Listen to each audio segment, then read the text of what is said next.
is a presentation of Fox Sports. We are Fox Sports. We are Southwest.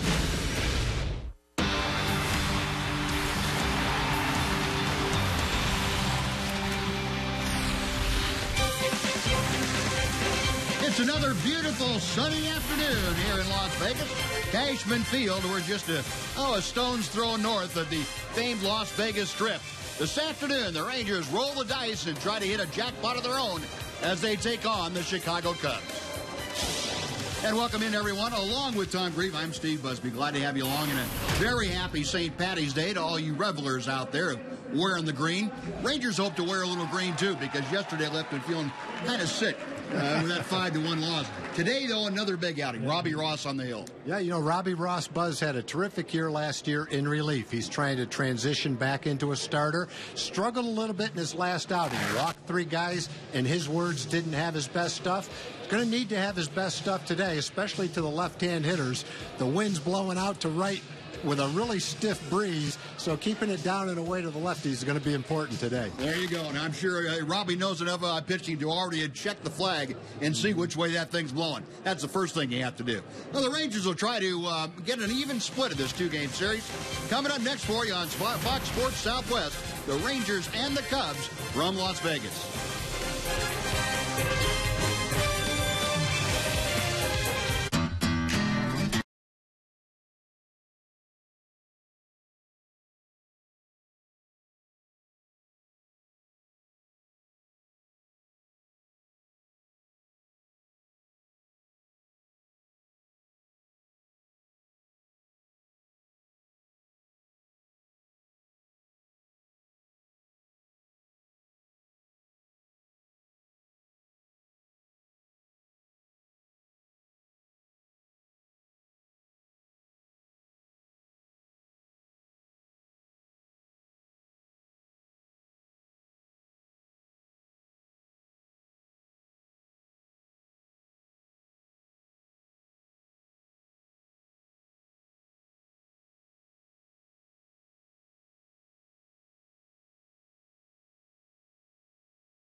Saturday at 3 on Fox Sports Southwest. Texas Rangers baseball on Fox Sports Southwest is brought to you by Medical Center Arlington, proud to serve as the official hospital of the Texas Rangers. By Papa John's, better ingredients, better pizza, Papa John's. By Captain Morgan, to life, love and loot, raise a glass, always in moderation. And by Ozarka brand, 100% natural spring water, the official bottled water of the Texas Rangers. Yeah, a lot of sun again today, as Tom mentioned, though. The breeze picking up out of the northwest. It's blowing from the left field corner toward the right field corner, keeping those folks nice and cool. But it'll make this ballpark play rather small out there.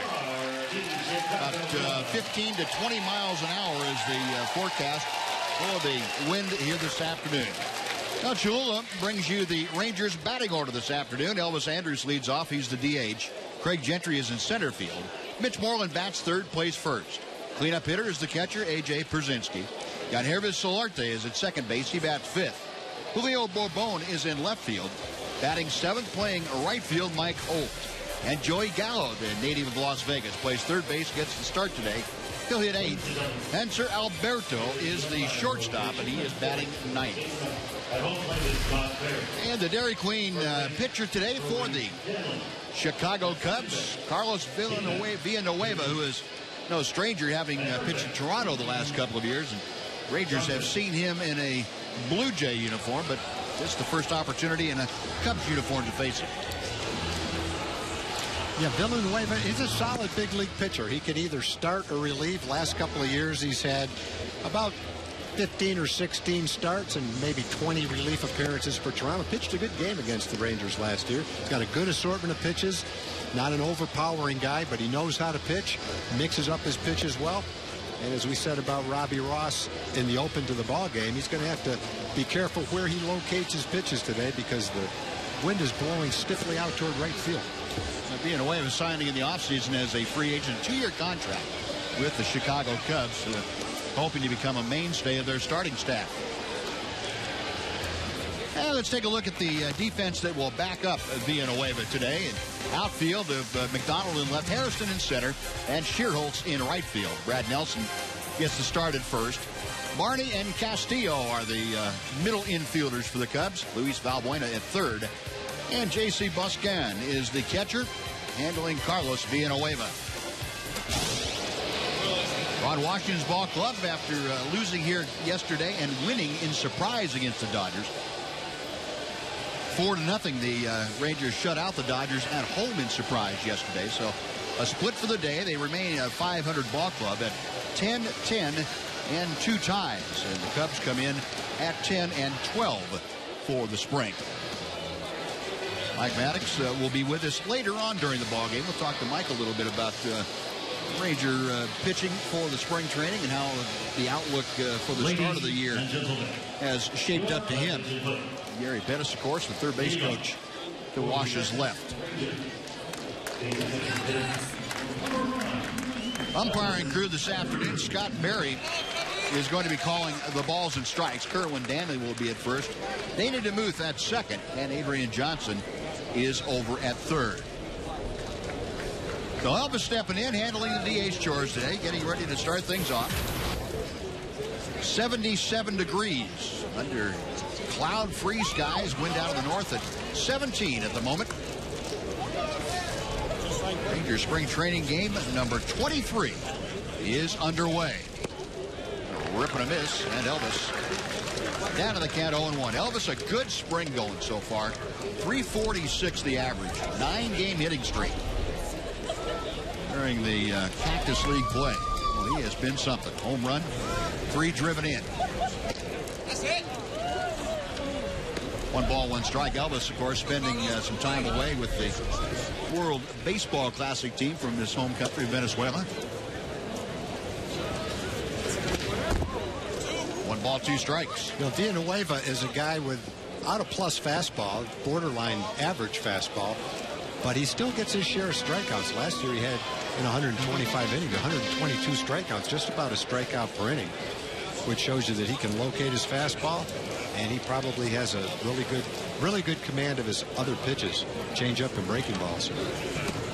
Breaking ball stays high. Yeah, and there was a lot of talk before that trade was made with Miami by Toronto last year about why would you not want to sign Villanueva. He really was probably their most consistent pitcher throughout the year. They had a lot of injuries, granted, but and of course the Marlins made that trade, and Johnson and Burley went up there. And Elvis, continuing his hitting streak, he adds 1 more to it with that leadoff single. So exactly like he did yesterday. Andrews singling to center to get the proceedings underway here this afternoon. Change up right here from Villanueva. Elvis is going to hit it toward the end of the bat. Bat's going to break in half, but he locates that soft line drive very well up the middle to get the Rangers started. Trying to put together a few hits, score some runs early in this ball game. Runs were tough to come by yesterday. Let me correct one thing I said. I believe I said Elvis had a 9-game hitting streak. He does now. Yes, I was. Maybe I better go get the lottery number myself. If I'm able to see that well. You already knew what was going to happen. Yeah, that's what I mean. Obviously, that didn't work last night with the slot machine, so I'll leave that alone today, too. Craig Gentry checking with Gary Pettis down there. Rangers' new third base coach this year. He and Dave Anderson. Gary Pettis and Dave Anderson exchanging positions. Andy over there at first base this year. Toss to first, and Anders back. And Ron Washington, as we mentioned yesterday when Elvis led off the game with a base hit, Ron really wants to see the ball club get back into the aggressive base running mode that they had year before last. And Elvis a big part of that if he can get things going. He's staying put, and Gentry takes outside, makes it 1-1. Craig squaring around to bunt. There's Gary going through the signs. Pettis, of course, a great base runner in his own right as a player. And Dave Anderson, a very good middle infielder for the Los Angeles Dodgers for a lot of years. Villanueva set.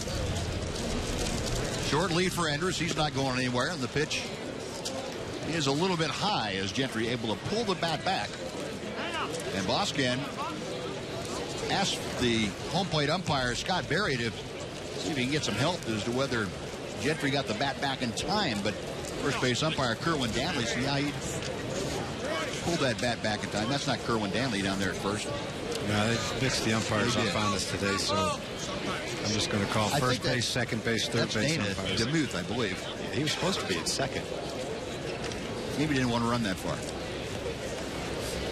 I noticed in one of the spring training games, the umpires moved around a little bit. They didn't just stay at one spot during the game, so maybe that's what they're doing. Yeah, you're right. I noticed that, too. Tim McClellan started out at second base the other day, and next time I looked up in about the fourth inning, he was over at first base. 3 balls and 1 strike the count. Villanueva ready. Pretty good lead for Elvis. Looks like he's going to be going. He's on the move. The pitch is buttered down the third baseline. Off the field it is Villanueva. Quick throw, and they get Gentry.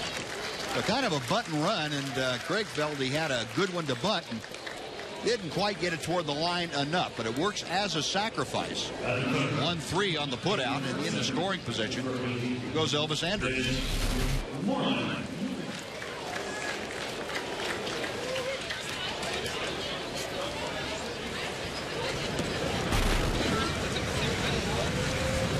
Something Elvis was unable to do yesterday in that first inning. Get to second base, get himself in scoring position. Now it's up to Mitch Morley. Mitch having a real good spring. He has turned it on lately. A .333 average with a couple of home runs. 8 driven in.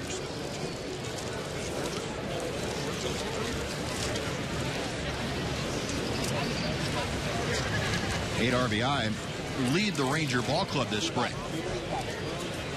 Medusi also has 8. And those two out in front of the pack. 1 ball, no strikes.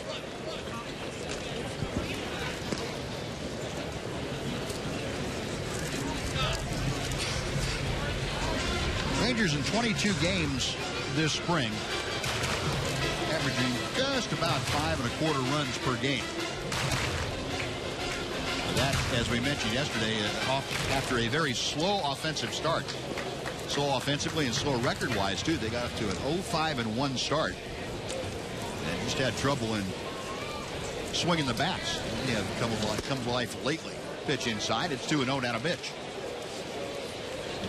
There's some good signs yesterday back in Arizona in the pitching department, too. Matt Harrison had 5 strong innings against the Dodgers. Josh Lindblom, Jason Frazier each had nice innings. Dodgers only able to get 2 hits against the Ranger hurlers through the complete game. 2-0 pitch. Pretty good changeup. Here's the changeup you were talking about, Tom, in a fastball count. Yeah, and that's why he's as effective as he is and gets the strikeouts that he does, because he doesn't have to throw his fastball in a fastball count to throw a strike. He's got a lot of confidence in that changeup. And he throws a lot of changeups throughout the course of the game.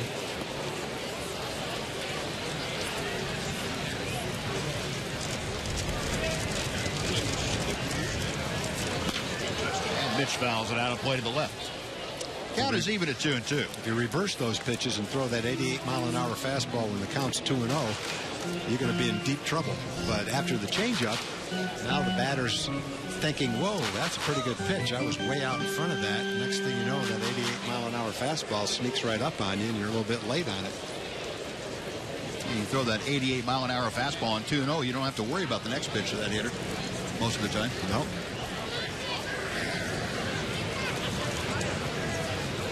Two balls, 2 strikes, 1 out. Just underway here at Cashman Field in Las Vegas. Now Boscan going to go out and talk to Villanueva.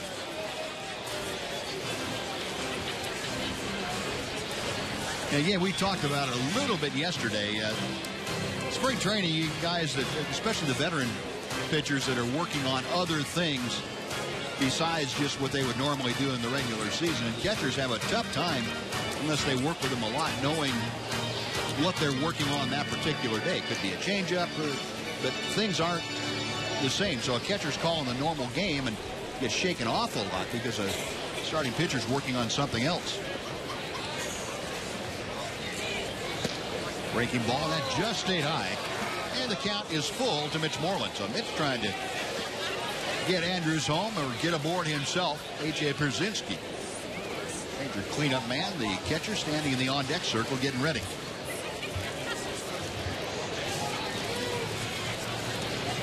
Moreland had the only RBI in yesterday's ball game. Phew, that one foul over the Ranger dugout on the third base side.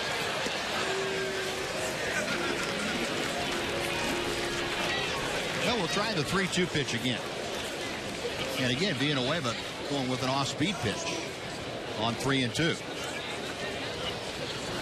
Let's see if he does what you talked about before, Tom, after an off-speed pitch coming back with a fastball. Yeah, make it look a little sneaky.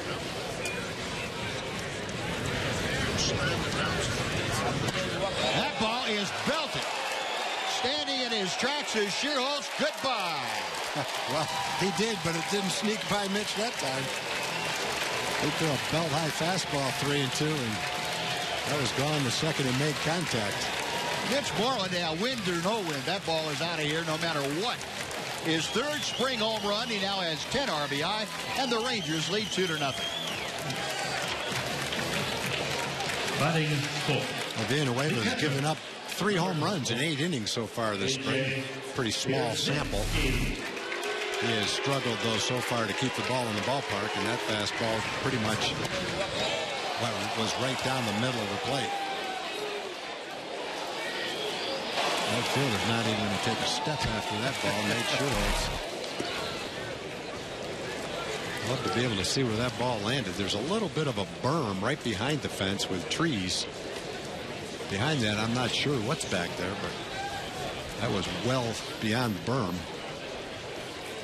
Now Pierzynski looks at the 0-1 pitch, is high and away to even things up. Had a ball and a strike. And that's where it left the premises. Headed over those trees, I think it was.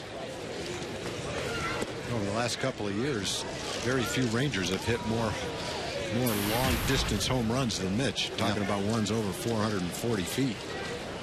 Had the one in Toronto, in Seattle, I mean. On a night game with a wind blowing in on a cold night. Then he had the one in Tampa Bay. No telling where that ball went. It got lost up in the catwalk somewhere in right field. And when he gets a hold of one, he can hit him as far as anybody. 2-2 the count to Pierzynski. That ball's rifled foul down the right side. Moreland's home run, by the way, the 21st hit by Ranger batters this spring. Seattle leading the Cactus League, or leading all of spring training actually with home runs there. 41. Seattle is just pounding the baseball.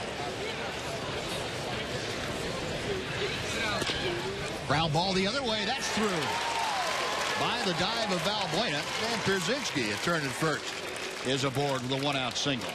It's going to be a high pitch inning unless he gets a quick double play. Villanueva's throwing a lot of pitches.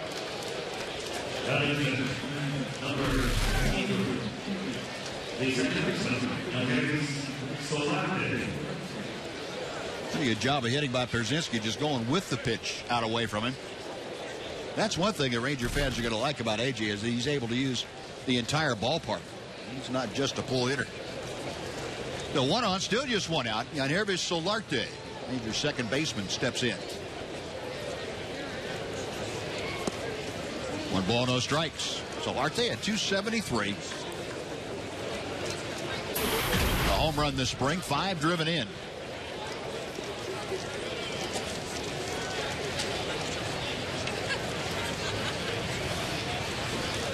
There goes Pierzynski, and the hit and run is on. It's popped up. Going out is Valbuena, the third baseman. Still going at it. The wind has it. And he stays with it nicely. Makes the catch in shallow center field. Valbuena. I'm going to say something to Starlin Castro, the shortstop. Say, hey, look, the wind's blowing toward you. I don't care if you cover the bag or not. I got to run 90 yards to go get that ball. Help me out. I don't think either one of them had the slightest idea where that ball was going to end up. It started out pretty much to straightaway shortstop and ends up almost in center field. Good job by Valbuena to stay with that. So that is out number 2, and here's Julio Bourbon.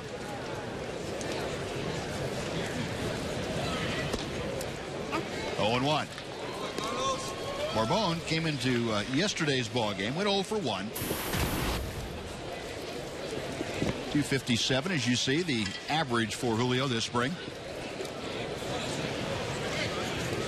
Locked in that 3-way battle for center field spots with Craig Gentry and Leonis Martin. Bourbon here down on the count now, 0-2.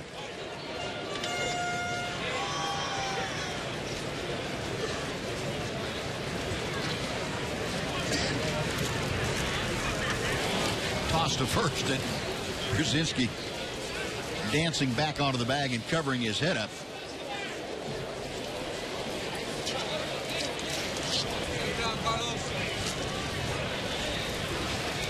Now the 0-2 pitch.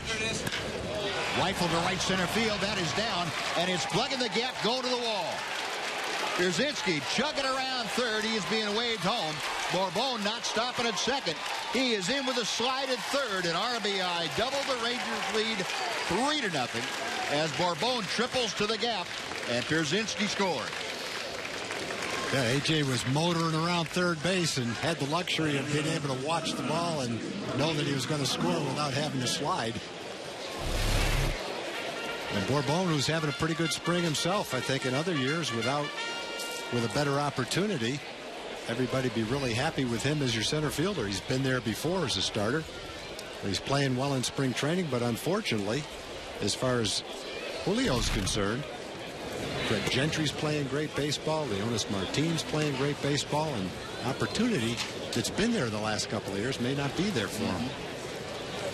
But the better you play, the better chance you've got of playing somewhere. That's right. For sure. That's right. Here's Mike Holt. Rip and a miss. He's down in the count 0-2. For Bourbon, by the way, that was his first triple of the spring, and half of Bourbon's 10 base hits now have gone for extra bases. 1 triple and 4 doubles. Holt, a 179 hitter at the plate, the 0-2. 1 ball, 2 strikes is Villanueva. Struggling to get the ball down to Holt.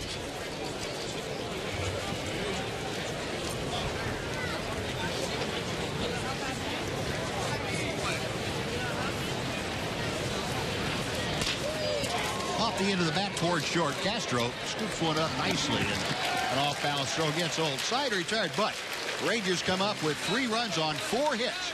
They leave one, the big blow, Mitch Moreland's third spring home run. Cubs coming to bat in the bottom of the first. Rangers 3, Chicago nothing on Fox Sports Southwest.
Rangers jump out with 3 in the first inning. Now the Cubs coming to bat, and Cholula brings you the Chicago batting order this afternoon against Robbie Ross.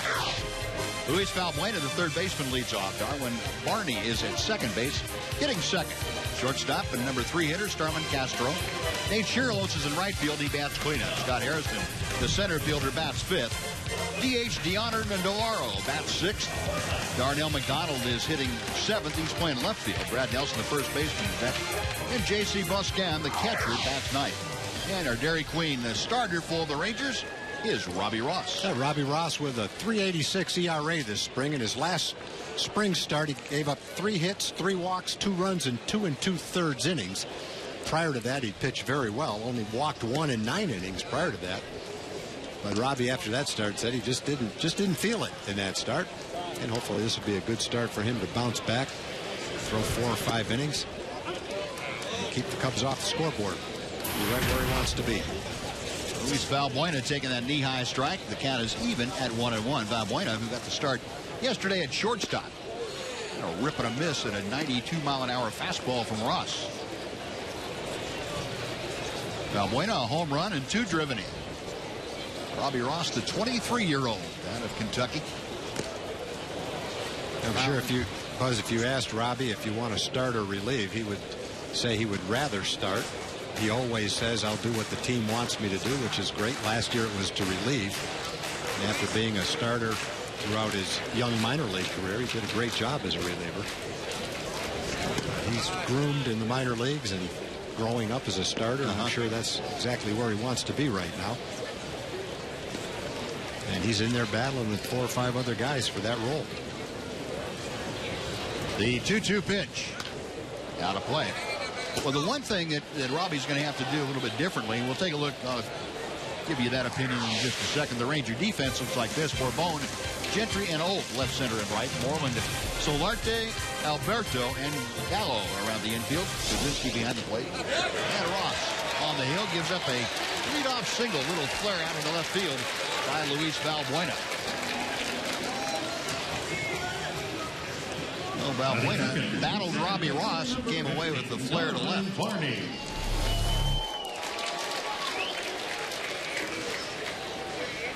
A pretty good pitch. Not try to do anything other than pound him with a fastball. He threw a pretty good pitch away and hit it off the end of the bat.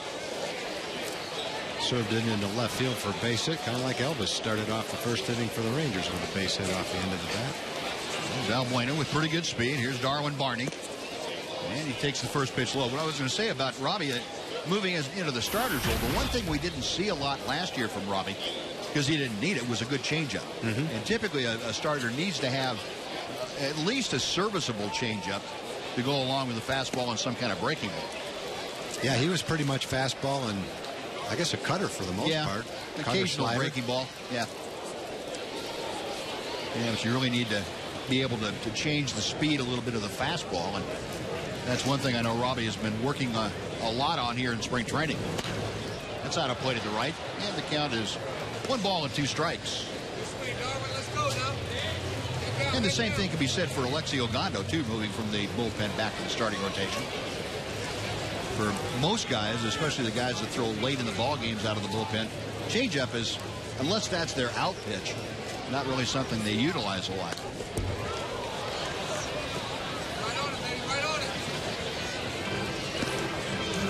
Still 1 ball and 2 strikes to Darwin Barney.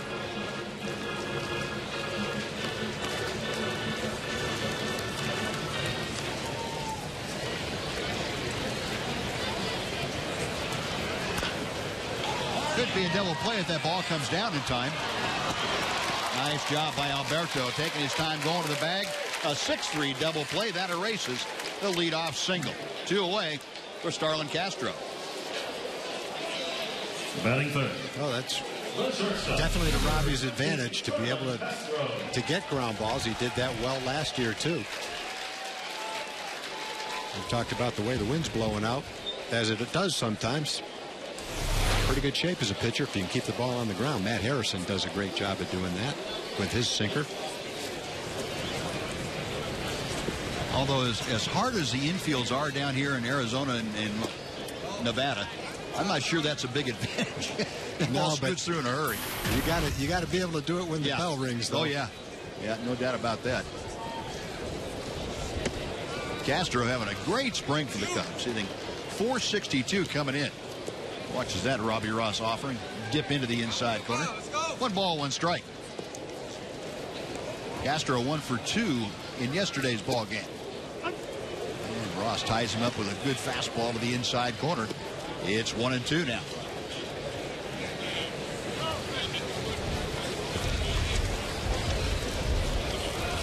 Ross to the line. Got him inside one more time. Well, that's one thing that Robbie Ross can do and needs to do as a starter also, that is really pound the right-handers inside to get them off the plate a little bit. As a reliever, you didn't have to worry about that quite as much because you weren't worried about setting them up for the second time at bat. But as a starter, you've got to be able to figure out a way to face a guy 2 and 3 times in a ball game. Towering chopper. There's nobody at first except for Starlin Castro. That's going to be a base hit, and well, he'd call him a high chopper. That had enough hang time to be an NFL punt. Yeah, that was a changeup that Robbie threw. I think the first one he's thrown today. Yeah, it did look like Castro was fooled by it a little bit. He just reached out, hit the ball right off the plate, and nothing anybody could do on it. Well, a couple of hits in the inning, neither one of which has been extremely well struck, but you got 2 outs, 1 man aboard now, and Nate Cheerholz, the right fielder, coming to the plate is Starlin Castro, continuing to swing that magic wand in spring training.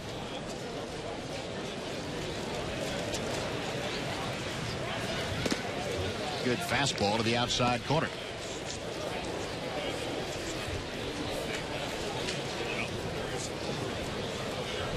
Ross not wasting any time between pitches. Well, he stays right on that pitching rubber. 0-1 pitch. Good rip and a miss. And Robbie out in front now on 2. And boy, at first blush, this outing by Ross significantly different than the last time out. He's really throwing a lot of strikes, and that's, I know, what Robbie wanted to focus on out here. Little bluff drives Castro back to first.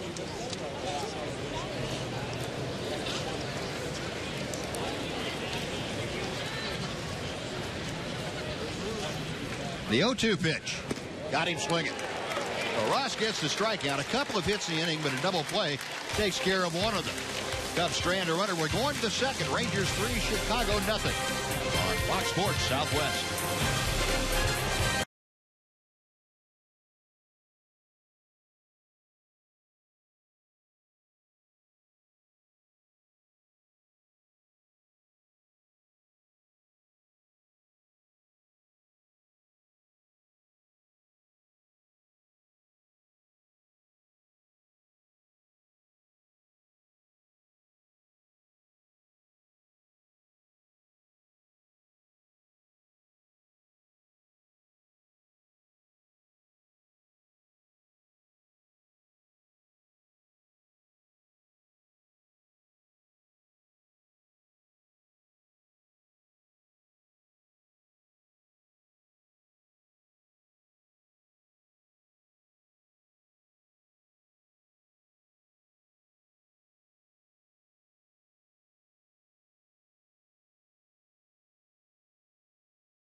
Well, a quick reminder that most Tuesday Ranger games this season will feature a giveaway for the first 30,000 fans.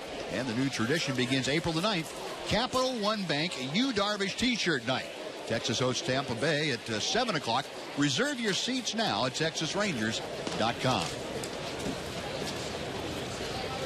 3-0 Rangers as Joey Gallo starts things off. He's the number 8 hitter in the Ranger order today. Gallo had his first official spring training hit yesterday. Came in late in the ball game as a replacement, getting in front of his hometown crowd, and he laced one to dead center field that went off the wall out there about 6 or 7 feet up, 433 feet from home plate. 2-1 the count to him here.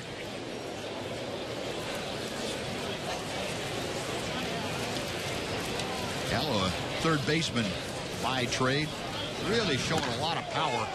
He rips that one down the line, but foul. Last year, he virtually rewrote the record books in the Arizona Fall League.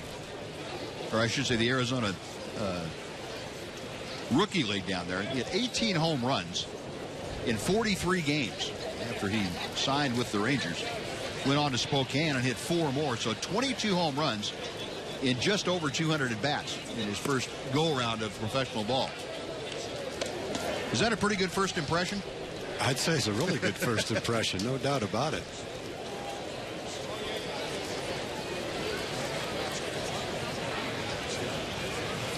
Gallo, a 19-year-old from Henderson, Nevada, right here in the outskirts, takes it high, ball 4, and he is aboard with the leadoff walk.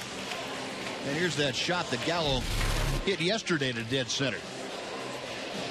The wind yesterday was blowing, I think, more toward first base than out toward right field. So I think the wind actually held that ball up. And it had a good chance to hold it up because it was high, sky-high fly ball. So without the help of any wind, in fact, probably hurt by the wind, he still hit it 430 feet. I'd like to see where it would have gone if the wind was blowing out towards center field. Hanser Alberto lines one to left. McDonald moving to his left makes the grab. Back to first is Gallo, so Alberto lines out. One away, back to the top of the order for Elvis Andrus. I know you and I have sat here and marveled watching Joey Gallo in batting practice. And this is a pretty good place to put on a show. But this is not a strange park to Joey Gallo. Played a lot of high school games in this ballpark. And I think as a freshman, I was told, a freshman in high school, hit a couple of home runs here, which is pretty good. Snap throw to first by Villanueva, and Gallo diving back. Elvis singled to lead things off here this afternoon. Now a 9-game Cactus League hitting streak. Came around to score on Mitch Moreland's home run.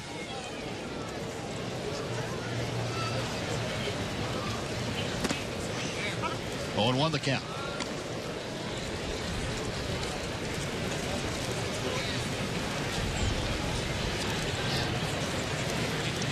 Elvis, the ripe old age of 24, starting his 4th major league campaign.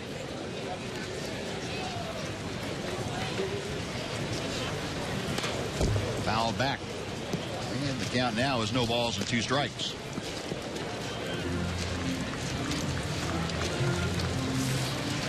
That his 5th major league campaign. I'm sorry, he finished 4 campaigns. And he has gotten better in each one. Last year, getting 286. On base percentage right at 350. Snap to first. It is by the first baseman Nelson down the right field line. Gallo around second. He will motor into third. So the throwing error by Carlos Villanueva. And Joey Gallo all the way from first to third. He is 90 feet away now for Elvis Andrus to pick up with 1 out.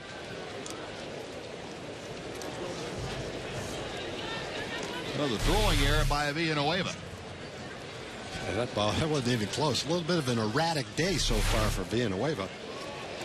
Giving up some hard hit balls. He's walked the batter. He's thrown a wild pitch to first base. Infield in, trying to cut off this run. Rangers already have 3. 0-2 pitch. Fouled back. Elvis trying to increase his RBI total. It stands at 3 right now for this spring. Good look at the infield with both Castro and Barney, the middlemen, up right at the cut of the grass. Check swing, and he went around. Home plate umpire Scott Berry said, I don't need any help making that call. And a big strikeout for Villanueva. Elvis couldn't hold up on the breaking ball. 2 away.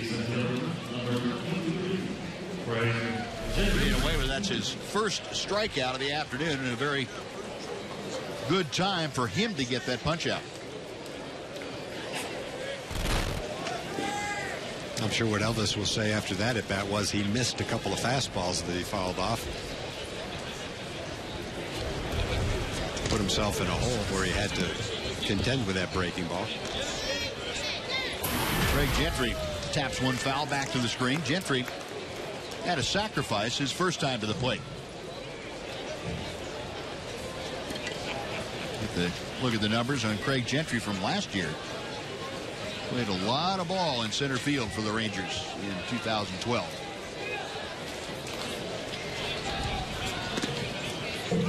Now he finds himself down in the count, no balls and 2 strikes.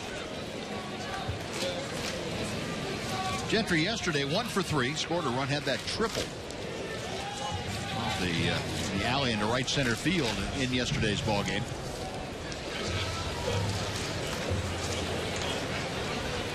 Oh, 2 pitch coming from Villanueva.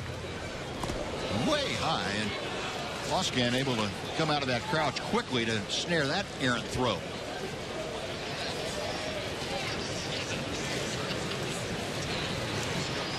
It's one of those outings that come back in and manager and pitching coach say, well, you got your work in. Hopefully you're not in a situation like that trying to make the staff. They have to tell you that.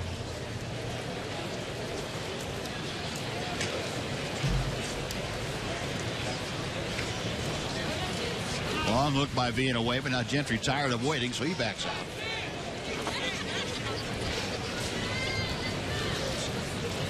And the right-hander is ready. Gallo down the line from third. Breaking ball popped him up. Going out is the shortstop Castro, being called off by McDonald, who makes a running catch. And the side retired for the Rangers. No runs, no hits, a walk, and an error. They leave one stranded after an inning and a half. Rangers 3, Cubs nothing on Fox Sports Southwest.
Southwest is brought to you by Dairy Queen.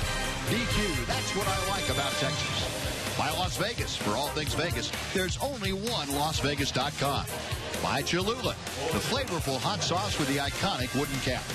By Capital One, the official bank of the Texas Rangers. And by the City of Surprise, Surprise Recreation Campus, the spring training home for your Texas Rangers.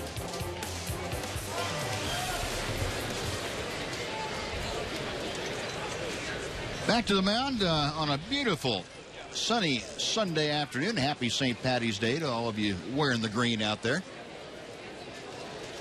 Scott Harrison to start things off against Robbie Ross. And Ross fires a fastball for strike one.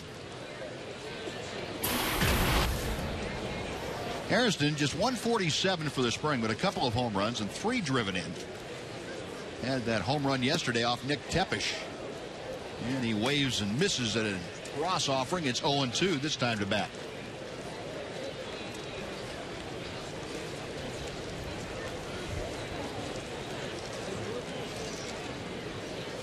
Got him swinging. Ross going up the ladder, and Harrison got off a couple of rungs early. One gone. Robbie's been able to mix in a couple of changeups so far. 85 or 86 miles an hour. His fastball's been 90 to 93 miles an hour. He got ahead 0-2 and just trying to throw one up, see if he get the hitter to chase it, and he did. 2 strikeouts in a row. Shearholtz and Hairston. No, one gone. Deoner Navarro now, who caught yesterday's game, is the DH today, and he has a check swing strike. Is that the same idea, Tom, you were talking about before with being away with the changeups? The changeup making the fastball look a little bit quicker than what Ross just did? Yeah, you know, the first pitch he threw to Hairston was 86 miles an hour. I think that was a changeup. And then he was a little bit late on the next 2 fastballs. So, yeah, I think definitely if it's in the back of the hitter's mind that the pitcher has a good changeup, or in Robbie's case, just working on a changeup, just makes it that much more difficult to gear into the fastball. Without a changeup, it's a little bit easier for a hitter. I don't think there's any doubt that for a lot of hitters, the toughest pitch to hit is a good changeup. You look at the job that the Oakland A's young pitchers did on the Ranger veteran hitters last year, and like almost every one of those kids had a really good changeup. Right. Parker, Straley, Griffin, Tommy Malone, the lefty. Yep. Every one of those guys had a good changeup, and they gave the Ranger hitters fits. Now, the Ranger hitters hadn't seen those guys a lot, but by the end of the year they had. And so in Robbie's case, as you said, Buzz, when you're facing a guy 3 or 4 times in a game, you have to have something to keep him a little bit off stride, and the changeup can do that. And Deoner Navarro works a 1-out walk against Robbie Ross, so he is aboard. 1 away, and Darnell McDonald coming to the plate. So Robbie had back-to-back strikeouts. Shearholtz to end the first inning, and Scott Harrison to start the second, broke that streak. And now McDonald hitting 167 will stand in. Way outside. It looks like Robbie's kind of lost his rhythm a little bit. See the pitches missing on the first base side of home plate. I tell you, probably has gotten his body out in front of his arm a little bit. That's one of the things in spring training that you really work on, is making the adjustment when you feel that as quickly as possible. Chopper foul. Every pitcher has adjustments they have to make from time to time, and the quicker you can observe when that needs to be done, the fewer bad pitches you'll throw because of a mechanical problem. 1 ball, 1 strike the count. Now it's 2-1. The hitters probably have the same kind of thing, don't they, Tom? You feel yourself a little bit out of sync? Well, I was reading an article on Michael Young today, how well he's adjusting to life over in Philadelphia. And Michael said that last year his swing was out of sync the whole year. Yeah. And there's a guy with a pretty good track record of 2,000 hits and 200 hits in a season 8 or 9 times. And so when you see that, it tells you that anybody can get out of whack. You know, standing around the batting cage, listening to various batting coaches talk to the hitters, there's always little things, little words or little phrases they'll say to a hitter to try and get him back to where he wants to be. That's up and in, and the count now is gone 3-2. The second straight hitter that Robbie Ross has gone to a full count. Darnell McDonald, the number 7 hitter, will be followed by the first baseman, Brad Nelson. Payoff pitch. We'll try it again.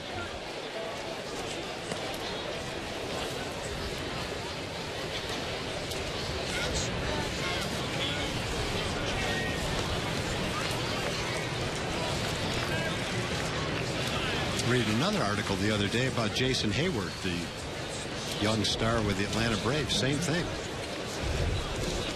That's line down the left field line. That's headed into troublesome territory. Navarro steamrolling into third base as into second with the double is McDonald, and the Cubs now with runners at second and third and just one out for Brad Nelson. That ball was hit so softly as a line drive. It stopped rolling before it got halfway to the fence. Like a chip shot to a green. Got the ball in on his fist and jammed him. Just a little blooper down the left field line. But Jason Hayward, he was talking about how he got into a bad groove and couldn't get out of it. And it took him all winter, working 3 or 4 times a week on his swing to get back to where he was. And then half a season last year before it finally kicked in for him. And after June, he hit 21 home runs. Feels great going into spring training this year. So you think as a professional that you would never be in a position to have to worry about something like that, but it happens. Happens to the golfers. Happens to great golfers. Go 15 under 1 week and miss the cut the next week. But it really helps if you've got in golf a swing coach or in baseball a hitting coach who, as you were saying, Buzz, can notice all the little checkpoints in your swing, and if one is a little bit off, let you know it and get it back before it gets too far out of whack and becomes a problem. Right. Because as a hitter, a lot of times you don't know that you're doing that. Everything feels the same. Just not really aware that you've done something a little bit differently. Yeah, then it's probably a little easier with the video that the guys, they can go in and watch and at bat right after it happened if they want to. Right. And that's, well, that's exactly right. That's a great point, Tom. I would have sworn when I first got introduced to video and the importance of it in your own mechanics, I would have sworn I did things a certain way until I saw a video myself. Yeah. And I didn't. It wasn't anywhere close to what I thought it would look like. What it felt like to me was nothing what it looked like. And then I finally was able to understand what they were talking about. Yeah.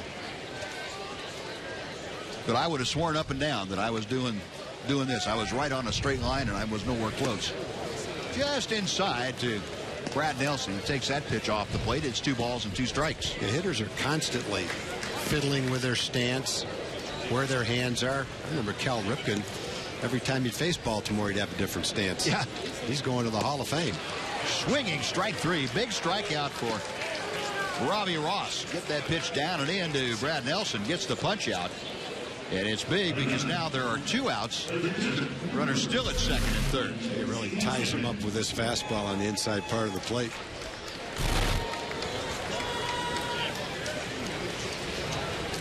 The strikeout, a walk, a double, and a strikeout. Robbie a chance to get out of this unscathed as he faces J.C. Boscan, the Cubs catcher.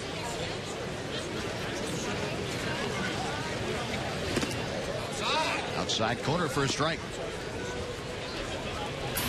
Boscan came into yesterday's ballgame, went 0 for 1 in a reserve role. Limited appearances this spring, just a couple of RBI. 4 out of 10, the average. At 400. Big swing and a miss, and Robbie Ross now. No balls and 2 strikes.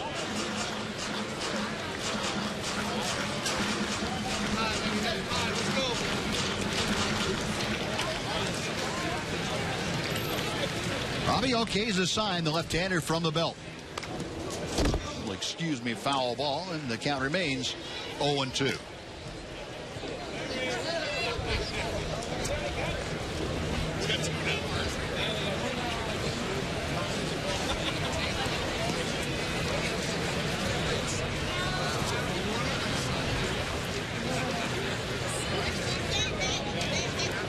Left-hander again to the plate.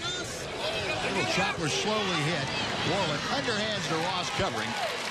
And Boscan is retired. And a good job by Robbie Ross at second and third. And 1 out and got out of the jam unscathed. No runs a hit, 2 left. On to the third we go. Rangers 3, Cubs nothing on Fox Sports Southwest.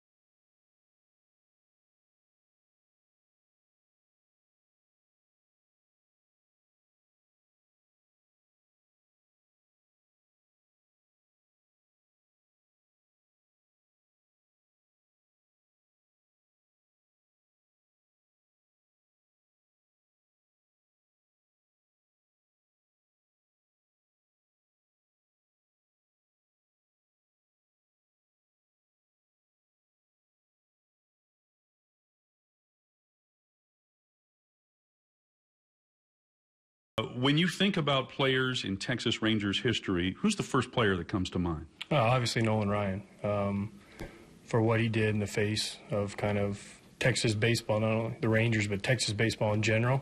Okay, let's shift gears a little bit. Do you have a favorite charity, and can you tell us about it? I've never really focused on one thing. Anything with kids, obviously, and then the military is obviously the other big one. I've done a lot of stuff with the Wounded Warriors and a bunch of kids in children's hospitals around where I'm from in Florida. So those are probably the two main things. But a little bit about A.J. Pierzynski, new to the Texas Rangers. He'll be behind the plate this season, and we want you to see him at Rangers Ballpark in Arlington. For tickets, be sure to go to Texas.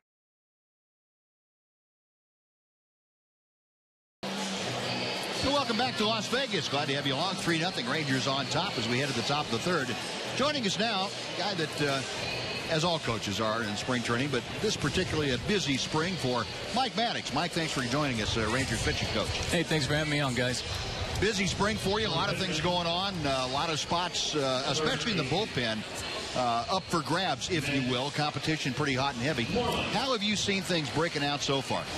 Well, I've seen a lot of guys go out there, really, make a showing for themselves and putting themselves on the map.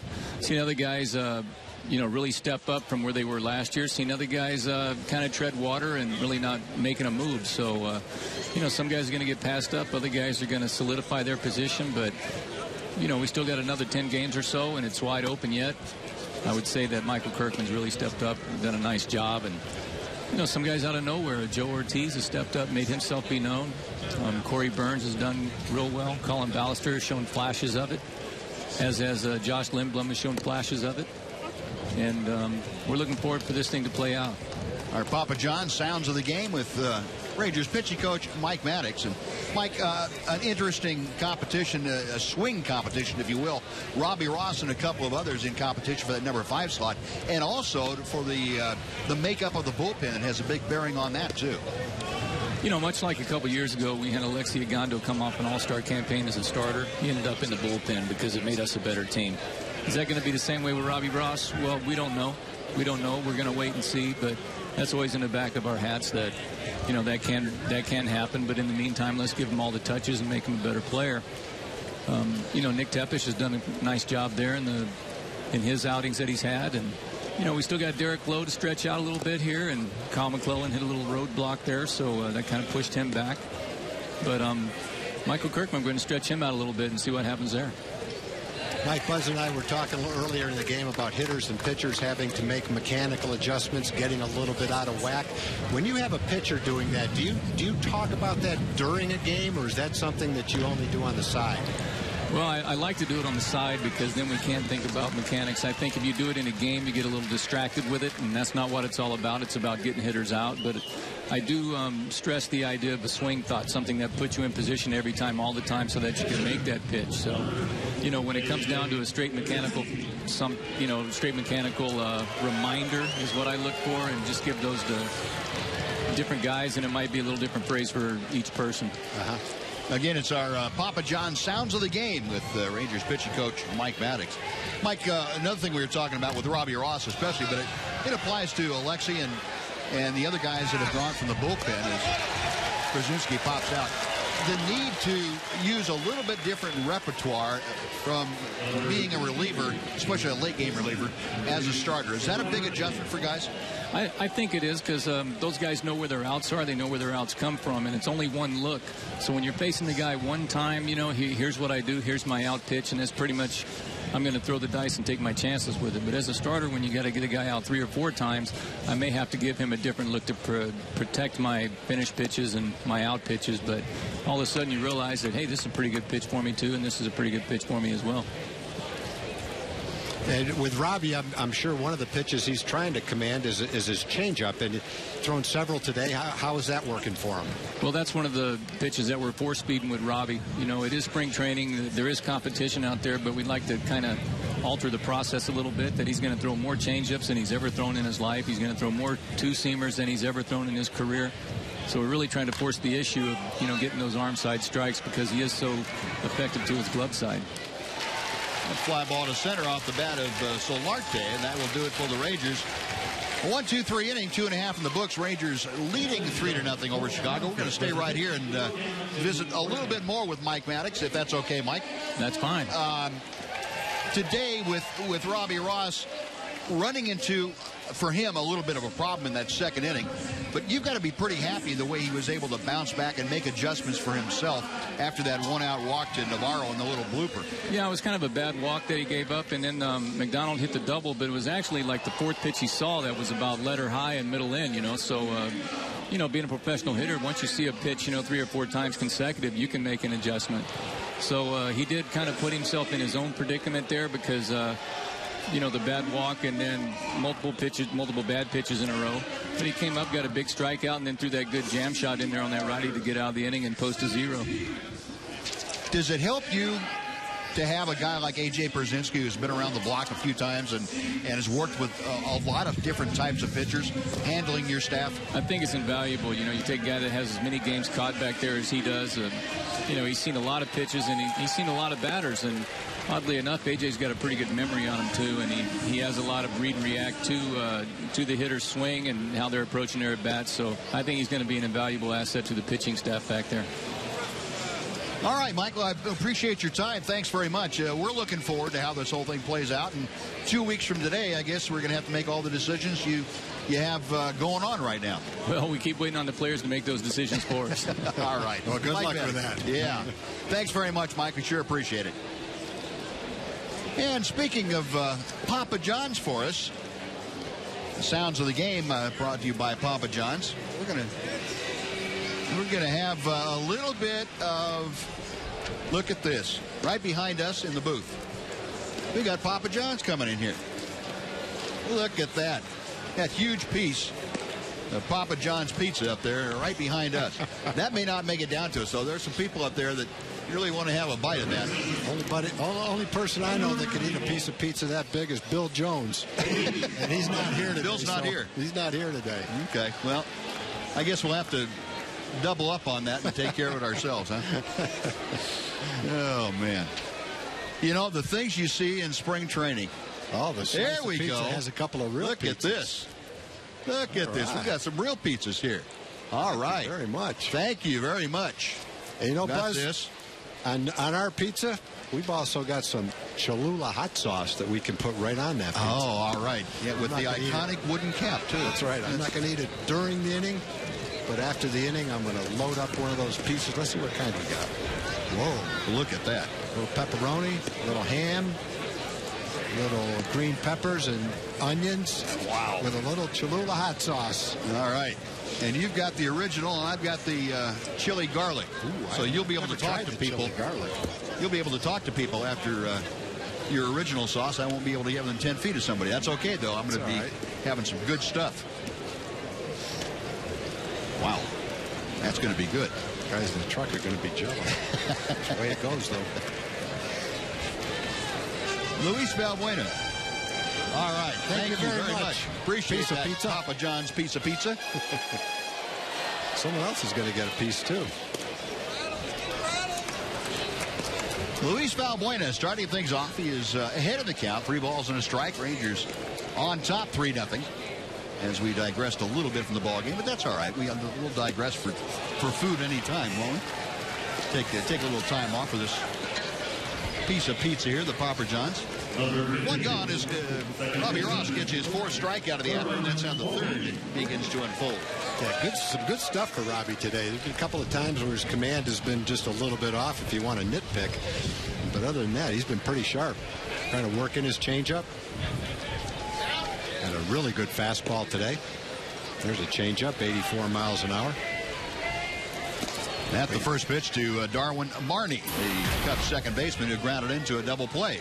We were talking, Buzz, about how important it is for Robbie to be able to work into the right-hand hitters. And I think that's one of the things he did best last year was be able to pound the right-hand hitters with that hard cutter in on the fist. And if he can get to where he's comfortable with his changeup, making it tailed down and away, that combination is a pretty lethal combination to most right-hand hitters. All right. 1-1 pitch low and outside, and the count moves to 2-1. That's the two-seam fastball that Mike Maddox was talking about. Ball tends to sink a little bit more than the four-seam fastball. get a lot of ground balls for that pitch.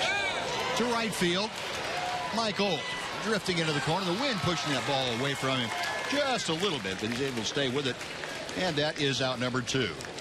For Ranger fans, the Rangers host the Los Angeles Angels on Sunday night. That's April the 7th. And the first 10,000 kids 13 and under will receive a Rangers batting helmet. That's compliments of CPI office products. Reserve your seats for opening weekend right now at TexasRangers.com, or you can call 972-RANGERS. A great first week. The Angels coming in, the home opener on Friday, and that big weekend. And Rangers opening up the regular season, of course, down in Houston for 3 games. 2 weeks from tonight, opening night. Starlin Castro taking a couple of pitches wide of the strike zone. It's 2-0. Tampa Bay coming in right after the Angels to finish off that initial homestand. And Robbie Ross missing well inside, runs the count to 3 balls and no strikes. Castro chopped one right off a home plate that stayed up in the air forever and ended up being an infield single. Now batting with the bases empty and 2 away. And Ross misses high, ball 4. A 2-out walk to Starlin Castro. Second walk of the first 2 2/3 innings for Robbie Ross. You heard Mike Maddox talk about that first walk to Deanna Navarro being a bad walk, and that a guy that Robbie Ross really needs to go after. And this one not termed as quite a bad walk, but with 2 outs, you'd rather not walk the guy. But Castro, a little bit better hitter than Deanna Navarro. Dave Scherholz takes high and inside for ball 1. Scherholz, a strikeout victim to end the first inning for the Cubs this afternoon. And Ross bluffs a throw to first, and Castro scampering back to the bag.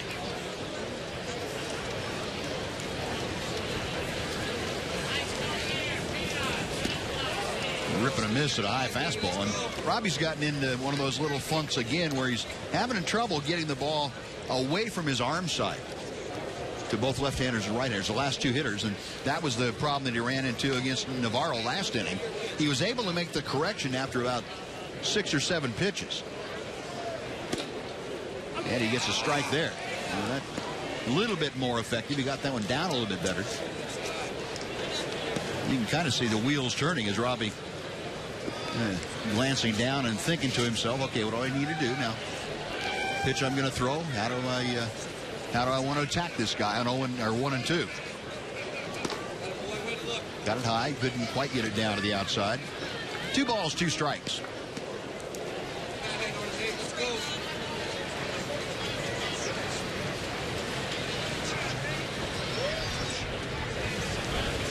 Robbie nods in agreement and comes set. Got him on the fists again.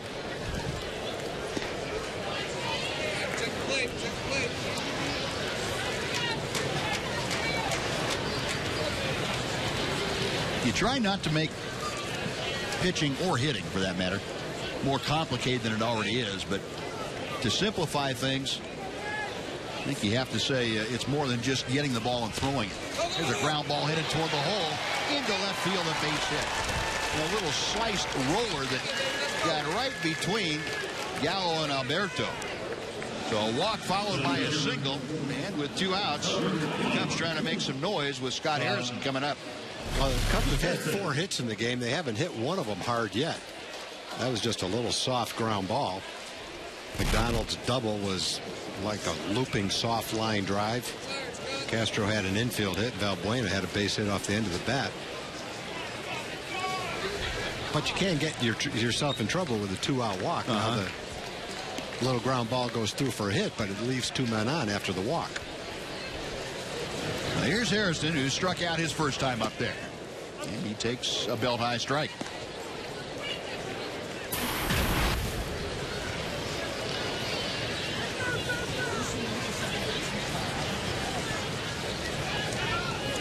Hits are even at 4 this afternoon, but the big blow of the game, the 2-run home run by Mitch Moreland back in the first inning for the Rangers.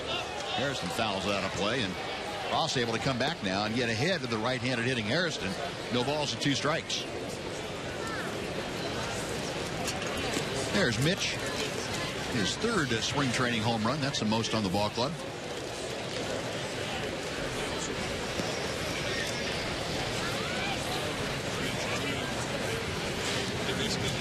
Ross a check of second. And the 0-2. Just off the outside corner.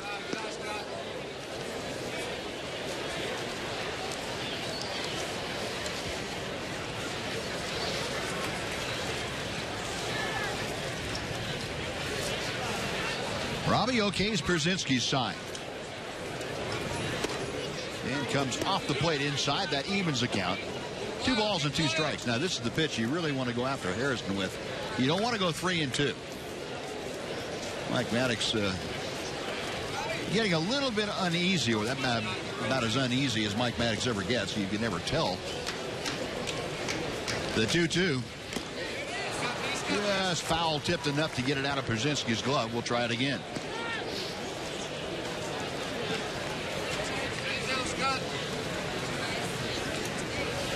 The young guys on the pitching staff are Robbie Ross, foremost among them. I'm sure Mike kind of feels like a father and wants to go out there and help him along when he hits a rough spot and he knows he can't do it.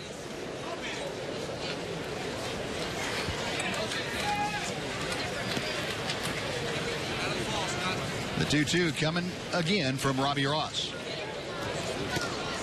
And the count is gone full. Well, Ross running into a little bit of a problem after he got 2 quick outs here in the 3rd inning. The walk to Castro, the single by Schierholtz, and now has gone full to Scott Harrison. Harrison hitting 5th. He'll be followed by Leonard Navarro.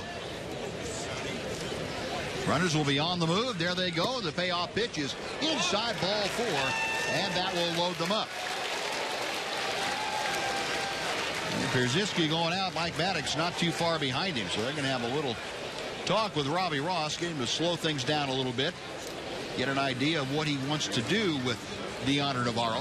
The thing with Robbie today, there's no doubt his stuff is good.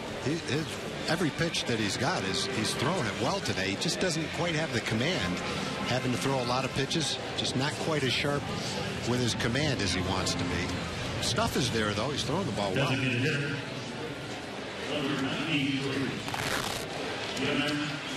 And while we have a moment here, Medical Center Arlington wants to fill us in on the Rangers injury report. And the most significant of late anyway, Kyle McClellan right in the middle of the screen there had to be listed now as out for the next 3 to 4 weeks. He strained a lat muscle and hoping to get him back by mid-April. Colby Lewis on track to return probably the latter part of May, if not the first part of June. Martin Perez, of course, as soon as that broken ulna bone heals, he'll be back in his throwing program. Ripping a miss by Navarro, and it's 0-1. And then Joakim Soria, the other guy that is just about on the same timetable as Colby Lewis, sometime in, hopefully in mid-May, mid to late May. Get him back and available to the Ranger bullpen. Navarro, as we mentioned, walked his first time up. 0-1 pitch, a late swing, and that's foul back. And Robbie Ross, as he did against Scott Harrison, jumps out in front of the count. No balls and 2 strikes. On a day where I think Robbie would love to have been able to go 4 or 5 innings. He's got his pitch count up there pretty high right now, and bullpen's going to get ready just in case the inning continues. Like they shut it down right here.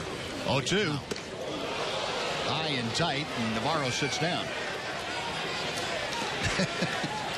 That's not what you want to see in spring training.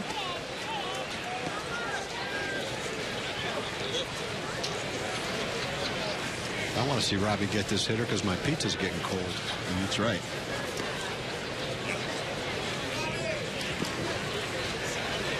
It's hard to talk about a baseball game when all you think about is a piece of Papa John's pizza. That's what they get for putting it right in front of us. Check swing, 2 balls and 2 strikes. Yeah, that smell wafting up out here does not help my concentration level at all for baseball. Ross still working from the stretch with the bases full. It's chopped foul. We'll come back and try it again.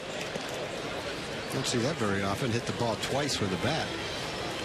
Fouled it off and then hit it on the backswing.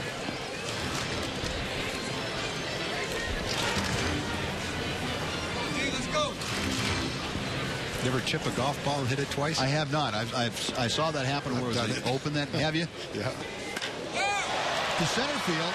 A lot of room out there, and Craig Gentry back a little bit to his right, puts it away, and a tough inning for Robbie Ross, but it comes to a close. No runs, 1 hit, and 3 left for the Cubs. Thanks to Papa John's and the Pizza for our pizza. On to the 4th, 3-0 Rangers.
And welcome back to Las Vegas, Cashman Field. Glad to have you along. The Rangers leading the Cubs 3-0. And joining us now in our booth as we head to inning number 4 is Anthony Torre, who is representing Cholula Hot Sauce, co-founder of Spitball Advertising. Anthony, thanks for joining us. Thanks. Great to have you along. Thanks for having me. It's a beautiful day for baseball here in Vegas. That it is. That it is. I'm not sure there are many bad days up here, but depends on what you did the night before. We had 2 of them last year, I'll tell you that. It was freezing last year. That's right. I didn't make that last year. I understand it was a little windy and cool. So we're so happy to be here representing Cholula Hot Sauce. It's our 2nd year with the Texas Rangers, and they have been just fantastic to work with. How did that relationship come about? We had done our first year as a pilot program with the Mets and another ball club, and the program worked out fantastically well. So we looked to expand to some other markets that were good hot sauce markets, and definitely identified the Texas market as one of those. And contacted Guy and the team over with the Rangers, and they have been just phenomenal to work with. As a creative agency, we try to come up with unique and unusual ideas, and the Rangers have never been no first. They've always been, okay, let's see what we can do, and they've been great. Good. Well, it seems to be a natural tie-in. Texas Rangers, Cholula Hot Sauce. I mean, that's if you can't push hot sauce with the Rangers, we're in trouble. we got a built-in audience. I know Tom and I are big hot sauce fans, and I don't know too many Texans that aren't. And I saw last inning you guys enjoyed it on pizza. Which is, I've never had it on pizza before. So we had the Papa John's pizza here, your hot sauce, and someone said, put the hot sauce on the pizza. It's great. I'll tell you. I never tried it. I'll tell you. You know, after working on the brand, people use it on, I say, just about anything. There's popcorn, chicken, seafood. It's great in recipes. It's great as a condiment, and people just love the product. And it's one of those, when you try it for the first time, it really becomes your hot sauce of choice. Guys, we're talking about it today. I love the grill stuff, steaks and ribs and things like that. There's a recipe for Cholula hot sauce on ribs that's Absolutely. really great. And you can go to Cholula.com/Rangers Ribs and be able to pick up that recipe. It's really easy, simple to make, and absolutely delicious. So great. Encourage you guys to try that out. That simple to make really appeals to me. I got that simple thing going. And there's the link for you. Cholula.com, Rangers Ribs. Yeah. What are the different kinds of hot sauces that you offer? We have Chipotle, which is more of a smoky flavor, which is really good on, good on ribs. And that's what the recipe actually ties into, is the Chipotle flavor. There's chili garlic, which is really good on, chicken, meat, tacos, and I think you enjoyed it maybe on your pizza. There's original, which people just use on everything. That's really the basis, and that's usually the entry point for people into Cholula. And then there's chili lime, which is really good on seafood, and people like it on their eggs too. So it's really just a matter of taste. But once, like I said, once you try it for the first time, you're gonna be a fan. I have a couple of green vegetables that I eat a lot, but I don't really like the taste of them that much. So I disguise the taste of the vegetable with your hot sauce, and it goes down a lot easier. And I get the benefit of the good nutrition. That's great. Well, we say it's a flavor enhancer versus a flavor masker. There's other condiments out there that really disguise the taste, but you'll get your benefits of your green veggies. Yeah, I put enough on so it does disguise it, because I don't want to taste the spinach. All right, well, use a half a bottle then. So, does that work with the young kids too? My grandkids, I'm gonna have to work with that. A milder. I'll tell you, we've seen through our Facebook, we have passionate fans who really, express their absolute pleasure with the product. And some of the comments that come back are, I can't get my kids to eat breakfast, and I put Cholula on it, and little Johnny likes it on this. Oh, great! They love it on popcorn during movies, and I'll tell you, it's pretty amazing what people use, and they are really passionate fans. Good. Go back to the Rangers. If you go to the ballpark last year, now we have a Cholula wing stand in the stadium. You'll see us in their programs. There was a bat giveaway last year. And we're pretty excited about something new this year. We're going to have a Cholula Flamethrower radar gun in the stadium as well, so fans can see how fast they can throw and how accurate. And if they're a winner, they'll get a Cholula T-shirt. So we're pretty excited about that new addition to the stadium this year. That's a great tie-in. I appreciate all the work that you guys do, in terms of, one, pronouncing it correctly. We've had some interesting pronunciations, so appreciate you guys, really embracing the brand as well. Sure. We get our opportunity to sample it up in the press facilities where we eat upstairs. It's always a good supply of Cholula hot sauce up there. We try to keep you guys happy. So what kind of season are we looking for here this year with the Rangers? Well, people think it's going to be a challenge because we've lost some good players, but we've added some really good players, and there's a lot of great players coming back from last year. I think that the toughest part is not how good the Rangers are going to be, it's how much our division has improved. Yeah. The A's were a much improved young team last year. Seattle's added 4 veteran bats this year to go with their young players, and I wouldn't be surprised if they're a contender too. And Angels, everybody thought the Angels would run away with it last year. They didn't come in even second place. They've added some key players this year. People think they're going to be better. So I think it's going to be a really tough division, one of the best divisions in baseball. And I think the Rangers should be right there in the middle of it. Good. Anthony, what are some of the exciting things coming up? We're going to have exciting Ranger baseball all year long out at the ballpark.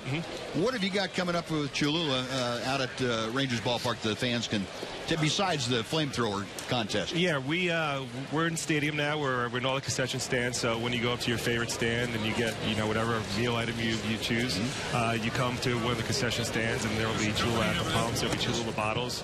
So you'll be able to enjoy Cholula all season long at the ballpark, which we're really excited about this year. Now, would fans be able to buy some to take it home out at the ballpark, or is that coming up to in the the Rangers? That's coming up for the Rangers, huh? But we're a majority in the market in Texas, the Fort Worth, Dallas area, so they can go to any store, HEB and others, to pick up their favorite products. Good. And later this year, we have some exciting news coming out. We have a new flavor that's still in development, but I think if you're a fan of Cholula, this is a natural next step for the brand, and I think people are going to be really happy with this new product. I've had this opportunity to sample it, and it's absolutely delicious. So, very good. We'll be on the lookout for that. We asked our friends from Dairy Queen yesterday what their favorite item was if they shopped in their own store. What's your favorite meal using your hot sauce? I'm the chef in my house, so I do all the cooking. My wife will attest to that, and she's happy about that. But I put on everything. I like it in soups mostly. It really gives it a nice punch. And being on the East, we're from the East Coast, and our grilling season's coming up pretty soon, so you'll see those bottles in my house, those wooden caps floating around the grilling station. So, well, very good. Rangers here trying to get something going. A couple of walks now, 2 outs, and Elvis Andrews coming up. Again, the links, if you want to get the recipe for the Rangers ribs, go to Cholula.com/Rangers ribs and download that, which is what I'm going to do on the way back to Surprise after this ball game. And there's other recipes there as well. You'll find some soups, some nice pasta dishes, seafood dishes. You can also go. We encourage you to visit us on Facebook too. We have a number of fans that come and really contribute. And pretty soon we're going to be putting up some coupons for our fans, which is everybody wants a coupon, so we're going to be putting some of those up as well in the near future. So be on the lookout for those.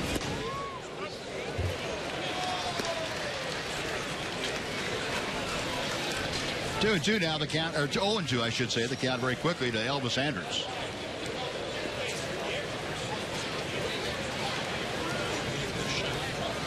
Rangers with runners at first and second with 2 outs here in the 4th inning. They're maintaining that 3-0 lead, trying to expand it against Villanueva. And a call, 3rd strike. Rangers strand a couple on a pair of walks. Anthony Torrey, thanks very much. We really appreciate it. Look forward to seeing you out of the ballpark and using the Cholula hot sauce on everything. Great. Thanks for everything, Nice to meet you, Anthony. All right, 3.5 in the books. Rangers 3, Cubs nothing on Fox Sports Southwest.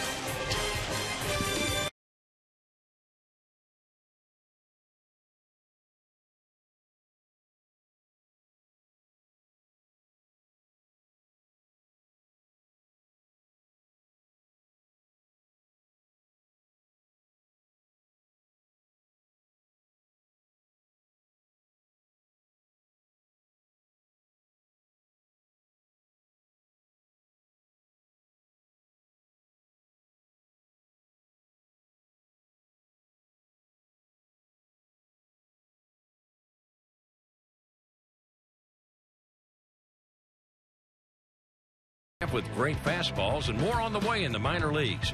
Here's a look at some of the great heaters Rangers fans have seen over the past 40-some years. The best-known fastball likely belonged to the Ryan Express, whose devotion to conditioning helped him throw into the mid-90s as he approached his mid-40s. A prominent flamethrower in the 90s division title team was Rangers Hall of Famer John Wetland. He saved more than 80 games in 98-99. In the early 90s, Kevin Brown won 20 games throwing the hard straight one, and Bobby Witt overpowered hitters in 1990 during a club record 12-game win streak. Jim Kern's strong right arm propelled him to a Fireman of the Year award in 1979, and Francisco Cordero threw high-octane gas en route to Rangers' save record in 2004. This has been Flamethrowers in Rangers history, presented by Cholula Hot Sauce, the flavorful hot sauce with the iconic wooden cap. A sun-drenched crowd out here this afternoon at Cashman Stadium, and we're heading to the bottom of the 4th inning. Rangers leading the Cubs, still 3-0. And Ozarka telling you about the new hurler to be right-hander Cody Woods taking over for Robbie Ross. Well, Cody Woods is a Rule 5 draft pick, which means he has to make the team or be offered back to his original organization. So he's, every time out, trying to impress Ron Washington, probably looking at an outside chance of being one of the right-handed relievers, but the Rangers wouldn't have made him a Rule 5 pick if their scouts hadn't seen him in the minor leagues and been impressed by him last year. And most of the time with a Rule 5 draft pick, it's not a question of whether he's talented enough. It's a question of whether or not the player is ready to play in the big leagues, because that's one of the stipulations. You do have to stay with a big league team, and that's what Cody's trying to prove in spring training in a short period of time. Pretty good breaking ball to Darnell McDonald. He could not check his swing in time, and the count moves to 0-2. McDonald, the number 7 hitter, leading things off, doubled his first time up in a soft liner down the left field line off of Robbie Ross. Outside from Woods. Robbie Ross, by the way, 3 innings of work, 4 hits, no runs, 3 walks, and 4 strikeouts.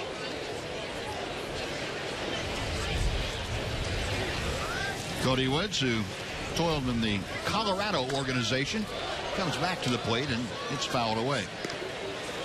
Robbie talking to Don Kalkstein down there in the Ranger bench. The ever-present Robbie Ross smile. Excuse me, Kevin Harmon down there. I'm seeing things. Kevin Harmon, the Ranger trainer on premises.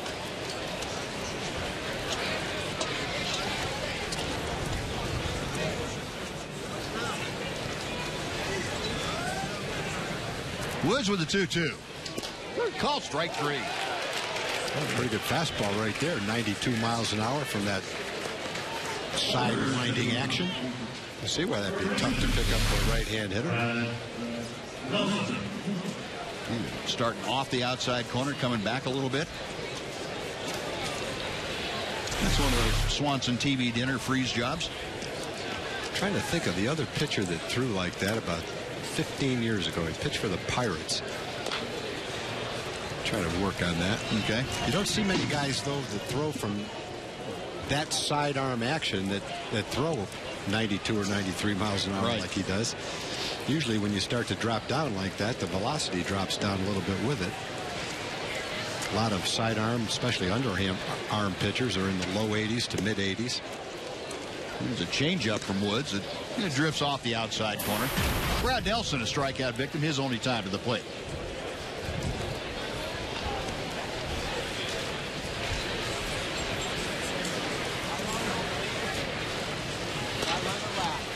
Rolled over on that one and charged.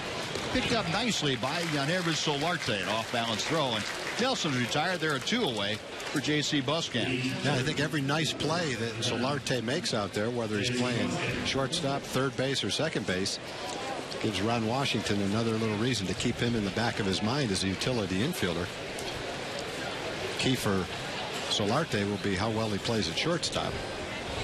And I think Wash has said a couple of times he's been somewhat impressed by the way he's played defense for him.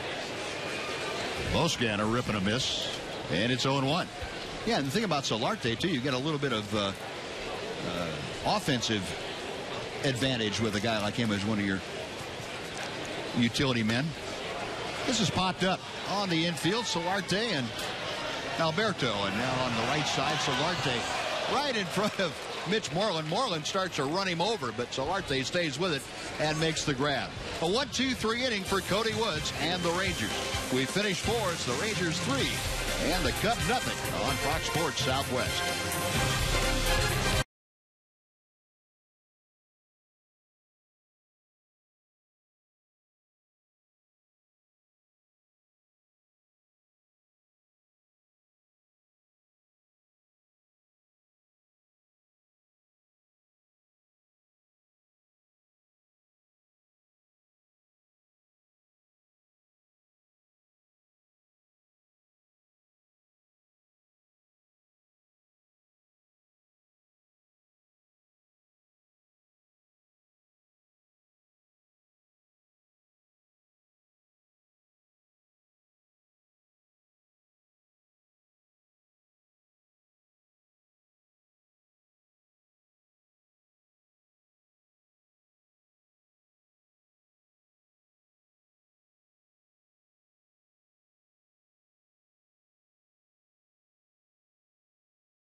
Now, folks, you can follow the Rangers with the MLB.com at-bat for your Android, iPad, iPhone to get spring training scores and stats, highlights, and a whole bunch more live audio and everything you could want from MLB.com.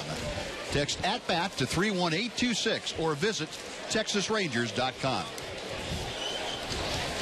Joining us now from Papa John's is Charles Poff, the Director of Operations for the Dallas market. Charles, thanks so much for coming up, and we really appreciate the samples that we are allowed to have. Oh, you bet. Thanks for having me out here. Great day for baseball. And where did the pizza go? Well, it didn't last very long. I would have eaten it during the inning if I could have gotten away with it. I waited till after the inning to have my piece, and it was delicious. Very good. What's y'all's favorite kind? My favorite's pepperoni, and that one had some pepperoni on it. Right.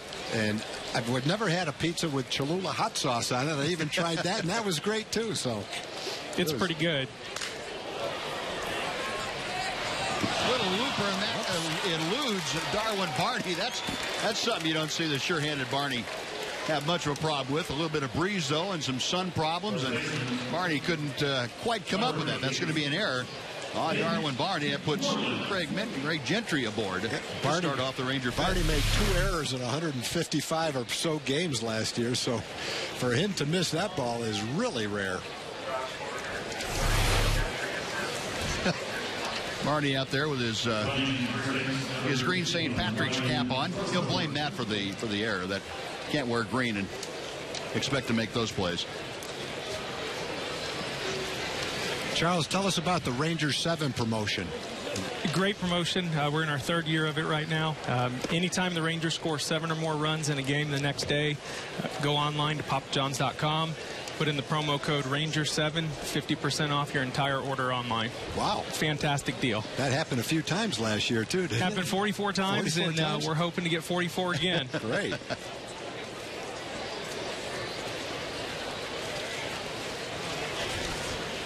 It's Moreland, the hitter, and that's fouled away. Yeah, that was a very popular promotion last year. That probably got more raves, I think, from the fans that I talked to about it than any of them, because they got something very, very tangible and good. Right, they got a great product. Lots of social media buzz. It was fantastic.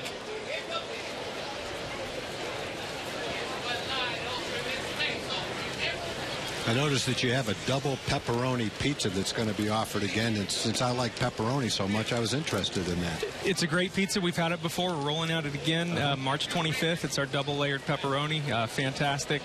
Soon after that, we'll follow up with the buffalo chicken pizza, which was a crowd favorite. Whoa. Well, that's one I haven't tried yet. Throw to second base and out at second. One-hop throw by Bosca. Ryan Strasburger, the pinch runner, he is shot down trying to steal, so that's out number 1.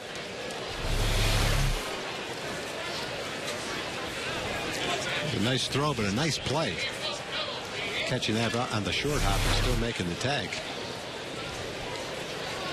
Understand, too, there's going to be a new advertisement coming out for Papa John's with former Ranger Kevin Mensch and Papa John Schnatter. And I had never known what his last name was. I never heard of his last name before.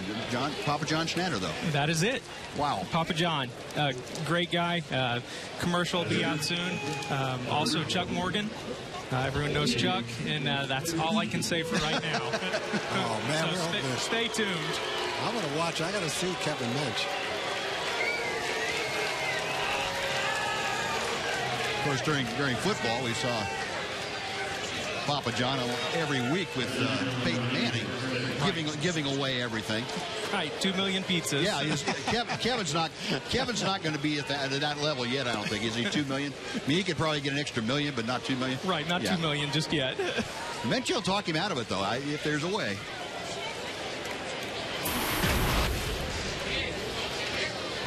Brandon Allen is pinch running for Mitch.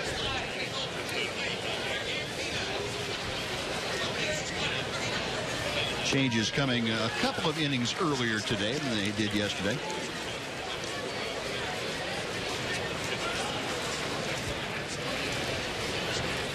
Well, every guest that we've had, Charles, we've asked them the same question you asked me. What's your favorite pizza? My favorite pizza is a thin crust spicy Italian. It's on our thin crust. It's a double helping of Italian sausage and pepperoni. I'm a pepperoni fan as well. So it's got a little kick to it, and that's my favorite. What's the best-selling Papa John's pizza? You know, probably our single topping pizza, the pepperoni is a favorite, and then our specialties, the works, the meats, the veggie. This could be a double play. Castro behind the bag for second, and that will do it. Well, Charles, Bob, thank you very much for joining us. We sure have enjoyed having you up, and thanks again for the association the Rangers have with Papa John's. We look forward to a long run with this. We do, too, and we certainly appreciate it. Great. Thanks very much. Time. Thanks for bringing the pizza today. Glad you enjoyed it. All right. Halfway through the ball game, Rangers 3, Cubs nothing on Fox Sports Southwest.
Rangers 3 runs on 6 hits. The Cubs have been shut out so far on 4 hits. Robbie Ross worked the first 3. Cody Woods came on and had a perfect 4th inning. Now he's going out to work in the 5th inning.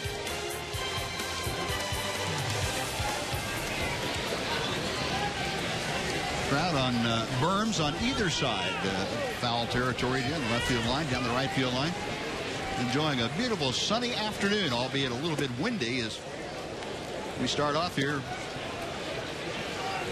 Luis Valbuena leading things off for the Cubs in the 5th inning.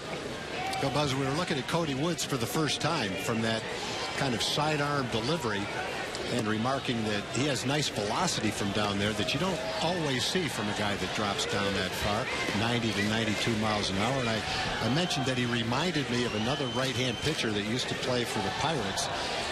And within probably 10 seconds, our friend Jamie Newberg had texted me 2 names. One was Kent Tecalve, and Tecalve threw from a little farther down and didn't have quite the same velocity, but the other, he hit the nail right on the head, was Stan Belinda, was the name I couldn't think of. Thanks for that, Jamie.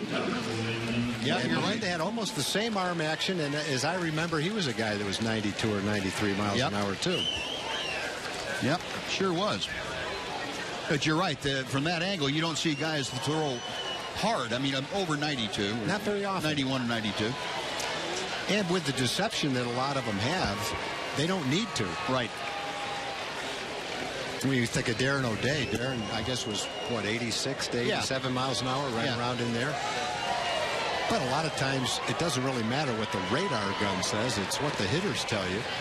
And if they don't pick the ball up and there's that deception, sometimes an 87, 88 mile an hour fastball looks like it's 90 or 92 miles an hour. That was Ryan Rodabaugh, by the way, and loosening in the left field bullpen for the Rangers. Darwin Barney goes after the next pitch and skies one to left center field. Moving over. Putting that in his back pocket, Ryan Strasburger, who's taken over in center field for Craig Gentry. So 2 gone on a pair of fly balls to center field, and Starlin Castro will come to the plate. So Cody Woods has faced 5 Cubs, and he has retired all 5 in very handy fashion.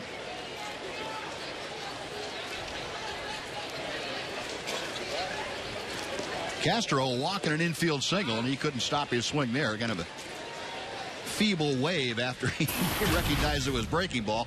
A little too late to pull that one back. You know, one thing I've noticed from a lot of the new players that have just joined the Rangers this year in spring training. Cody's one of them. Nate Robertson was another. When the writers talk to him and you see their quotes in the paper, almost to a man, they say how much they love being here, how well the spring training is run, and how badly they want to be part of the team, which speaks highly for the Rangers. It's not something, I guess, that comes to a surprise to us, but I've talked to several of the guys that are here for the first time and how much they've enjoyed being here, how much they enjoy their teammates, and how much they like the way Ron Washington and the coaches are running spring training. Without mentioning names or organizations, a lot of them have said much better here than where they came from. Yep. It's always nice to hear.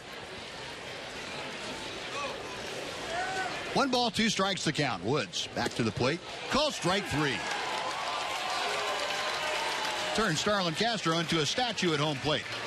Side retired, another 1-2-3 frame. We finished 5 in Las Vegas. Rangers 3, Cubs nothing on Fox Sports Southwest.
Saturday at 3 on Fox Sports Southwest.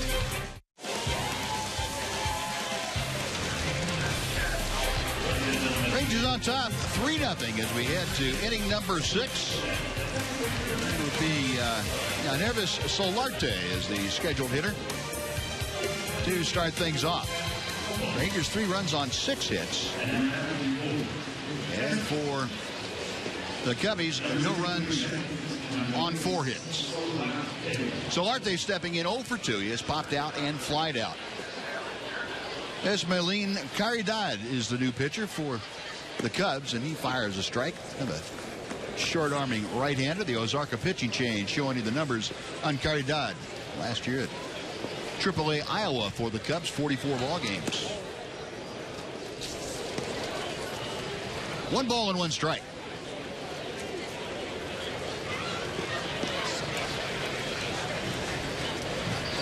Caridad back to the plate. Took something off that, left it high. And Solarte now with a 2-1 advantage in the count. Colin Ballister, right-hander, now getting loose down in the Ranger pen. That's out of play to the left, and the count will even up at 2 apiece.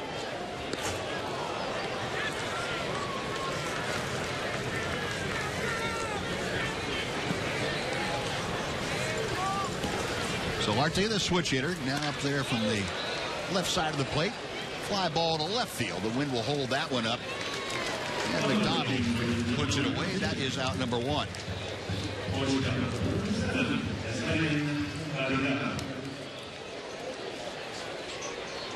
Neckar United will face Julio Bourbon.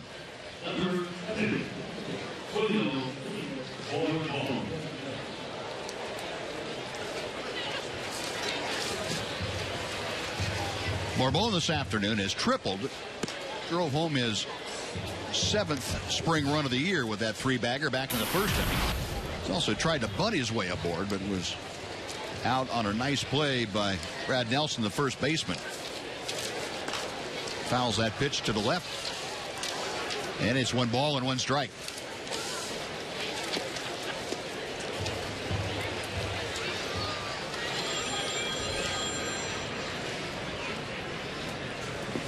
Gary Dunn back to him, and the off-speed pitch is a bit low.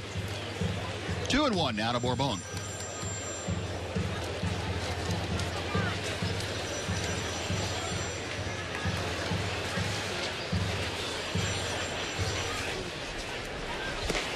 Shows bunt. Julio takes it, and the pitch is outside. 3 balls and 1 strike.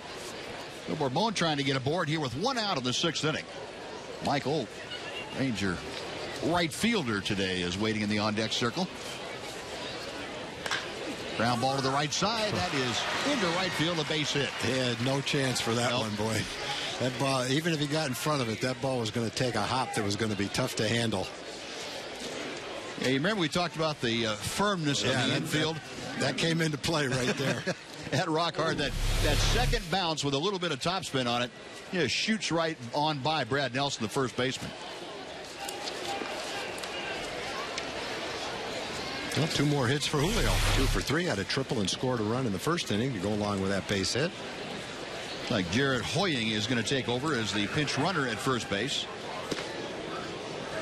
And Mike Holt takes ball 1.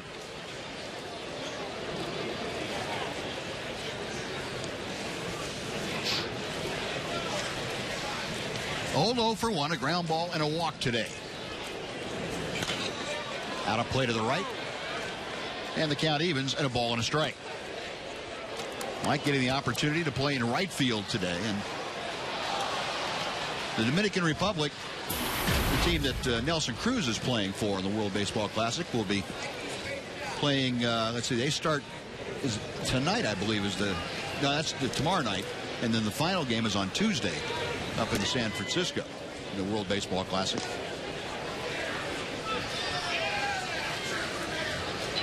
Dominican Republic playing the Netherlands, who defeated them first time they played.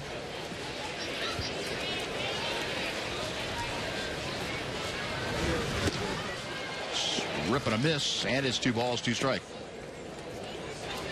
Well, our Papa John's sound of the game continues this afternoon. Robbie Ross. Robbie started for the Rangers this afternoon and had a couple of long count innings. I guess, Robbie, that cut things short a little bit for you. 3 innings of work, but shutout baseball. Yes, sir. Just kind of had too many pitches this game today, so just tried to do the best I could and keep our team in the game. Robbie, it looked like you had really good stuff. It looked like you felt strong. At times looked like you had a little bit of a problem keeping the ball down, but overall it looked like you felt strong and had really good stuff. Did you feel that way? Yeah, I felt like when I got 2 strikes, I just kept picking around the zone instead of just going right at them like I usually try to do, and fell behind a few batters, walked a few, and didn't really I feel like I could have done better trying to get the ball in play and things like that, but it happens sometimes. But just tried to work with the best I could and get it all done. Well, the bottom line is you pitched 3 innings. They didn't score off you, so that's not too bad. Yeah, it was funny because Greg actually said to me, he goes, they should have let you in there. He goes, you could have thrown the first shutout game with 260 pitches. I thought it was pretty funny. How many pitches did you have? I threw about 80, I think. So it was a little too many to go another inning, I guess. So, you had 80 pitches in about 10 appearances last year. I don't know. I mean, it was one I had to battle through today, especially I'm kind of battling a little sickness right now. So just a tough one to battle through, but I'm happy with it, I guess, because I didn't give any runs, but, the guys behind me scored runs early like, they were supposed to do, and I just felt like I should have gone 5 innings so I could help our team out, but that's the way it goes sometimes. Well, Robbie, you pitched in relief, short relief all last year. Now you're kind of transitioning back into the starting rotation. How is that transition going? And, you must feel pretty comfortable because that's what you've always been as a starting pitcher. Yes, sir. I mean, in spring training, it's always felt like, you just have to get your innings up and your pitch count up there and just try to work through things and get it all prepared for the season. And I think right now I feel like I'm on pace, just, as many pitches that I've thrown and trying to work in the zone and try to get strikes. I think that's the biggest thing, and I think I still need to work on a few things, but right now I'm pleased with it. Good. When you think about going back to being a starting pitcher, Robbie, what is the one thing that you feel you need to do differently than you did as a reliever that, may escape most people's notice? Probably work my changeup in there a little more, okay. And I got a curveball that I've been throwing. I threw it all last year with Joe Nathan, but it's something I want to work on and be able to, get batters' timing off and things like that, especially the changeup too. And that's something that I've been really working on this spring and trying to just bring those into my repertoire, I guess you could say. Oh man, that was pretty good. Joey Gallo just went moonlight. Wow. Goodbye. But yeah, that's probably about it. I mean, good hit ball. The Rangers brought Joey Gallo here to Las Vegas because this is his hometown, and he's put on a pretty nice show. A 430-foot extra base hit yesterday, and probably a 440-foot home run, 3-run homer today. It's a pretty good show for his family back here. My goodness. Hi, baby. Yeah, that's not going to get him out very often. No. Holy cow. Sorry about that. Robbie, you ever given up one that went that far? Oh, yes. Oh, yes. Actually, Paul Goldschmidt hit one off me, actually. Hit a changeup that just was a moonshot. Pitchers, Buzz, you're just like that, too. Yeah. Pitcher never forgets the long one that's hit off him, boy. Yeah, you don't. No, the ones you have to stand there and watch for so long before it comes down, you have a tendency not to forget those. Oh, yeah. Try to forget the ones that barely go. Yeah, those don't count. Yeah. Robbie, is your dad watching today? I think so. I would say so. You better say hi to him while you got hey, a chance, Dad. right? Hey, Mom. Hey, Brittany, my wife. There you go. Yeah, is your dad going to give you a call later on if he's watching this? And did he take notes during your outing today and call you and tell you what needs to be done?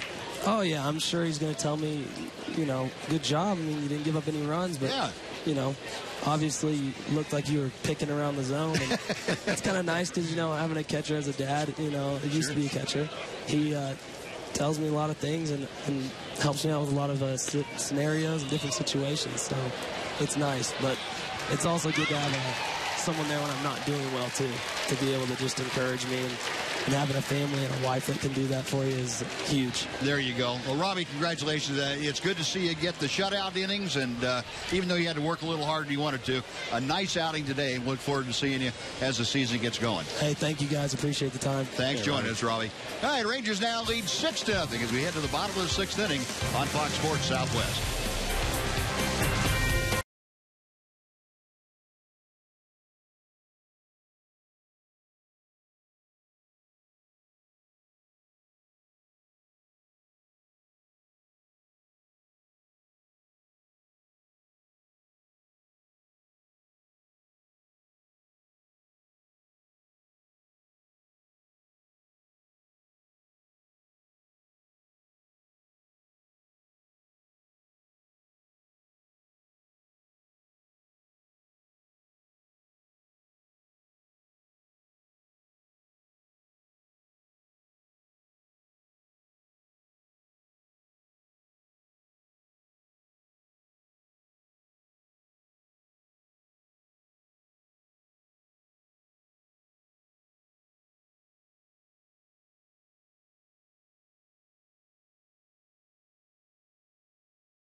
thanks to a couple of long home runs today, one by Joey Gallo and the other by Mitch Mullen. Rangers on top 6-0 as we head to the bottom of the 6th inning. And Carrot Tops, for all of us that are a little bit colorblind, that might look like it's the green of St. Patty's Day. But our Ozarka pitching change now. Colin Ballister, the right-hander, coming in to take over for the Rangers. This is 6th game of the spring. 1-0, that ERA on its way down now. 5 innings of work, and Colin Ballister signed as a free agent this past offseason. The Rangers spent a little time last year with the Tigers, both at the Major League Club, where he had 11 outings, and most of the work, though, at Toledo AAA team, where he appeared in 31 ball games. Well, Ballister from Dana Point, California, originally born in Huntington Beach, California. 6'5", 200-pounder, 26-year-old, ready to go to work. And Nate Scherholtz, the first hitter, takes a little bit low for ball 1. And Buzz, I'm sure every time one of these right-handers goes out there now with only a couple of weeks left, he knows that every pitch is going to be very important because there's pretty good opportunity. Yep. The wind is going to drive that one right on out of here. Scherholtz gets one down out over the plate and drives it out. It's now a 6-1 Ranger lead. Well, we talked about it before the game that there was a chance there's going to be some balls hit out to right field. The one that Mitch hit and the one that Joey Gallo hit didn't need any wind. I don't think that one did either, really. Scherholtz has some power, got that ball up in the air, got a good pitch to hit. That pitch down there is right in a left-hander's wheelhouse, down on the inner part of the plate. A lot of left-handers hit that ball a long way, and Scherholtz didn't miss it. Now Scott Hairston will face Ballister. Hairston today 0 for 1, a strikeout. He's also walked. Ballister fires that to the outside corner.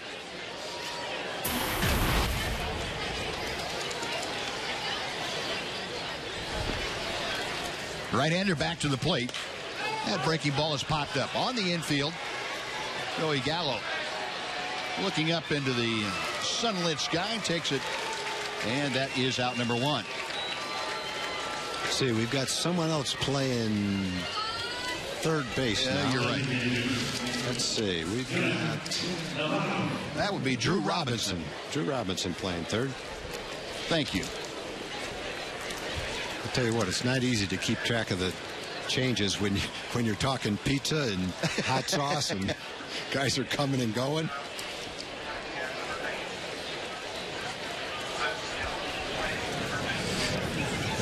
And Navarro's just as we said that, I heard the PA guy announce that Drew Robinson was playing third base, so he didn't know that there was a new third baseman either.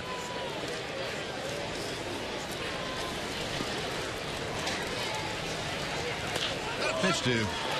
Oh, look out. Navarro rips a hot shot, one hopper right by the diving Brandon Allen.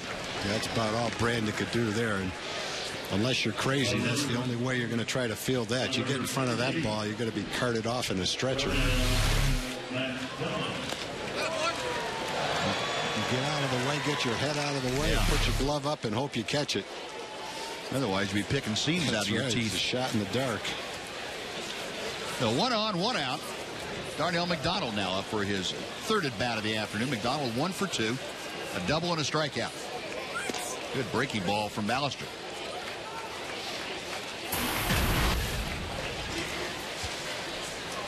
McDonald doubled off Robbie Ross in that second inning.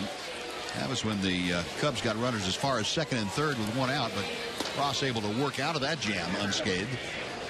And Ballister misses high. The next pitch makes it a ball and a strike. Now we'll be with you again tomorrow from back in Surprise, Arizona, the Rangers' home base, as they take on the Kansas City Royals. That'll be a 6 o'clock Arizona time start. 8 o'clock, I should say, in Central time. It'll be Yu Darvish and Urban Santana. Matchup of right-handers. We'll be with you on TXA 21 for that ball game. 2-1 pitch. 2-2.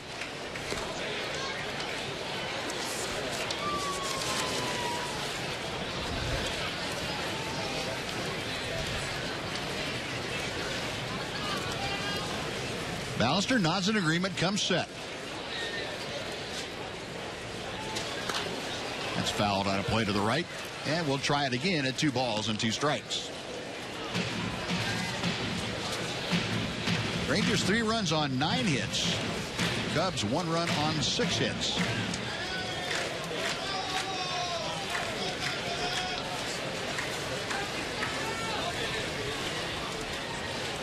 Again, the 2-2 coming. It's outside off the glove of Jose Felix all the way to the backstop. And down to second base goes Navarro on what will probably be a pass ball. In the spring training, tough on catchers, not only as far as calling a game, but also catching guys that they're not used to catching all that often. I'm sure that Jose Felix would tell you that ball darted a little bit at the last second. He wasn't aware that Ballister's pitch would do that. He knows it now, but it's a little bit late. There's a swinging strike on that breaking ball that stayed up and in. And that's out number 2. First baseman, number 75, Brad Nelson. That was a ball as a hitter. You see that ball, you pick up the spin, you anticipate it's going to break down and out over the plate. And it didn't actually back up, but it stayed a little more up and in than you anticipated, and you end up missing a pitch. It's actually a hanger. It's out of play to the left. Yeah, if you're going to hang one, that's where to hang it. Yeah, that you so really high can't do much with it. Hard to get on top of that one. When that ball breaks a little bit down and out over the plate, then now you've got the ultimate hanger, and the guy probably gives it a pretty good ride.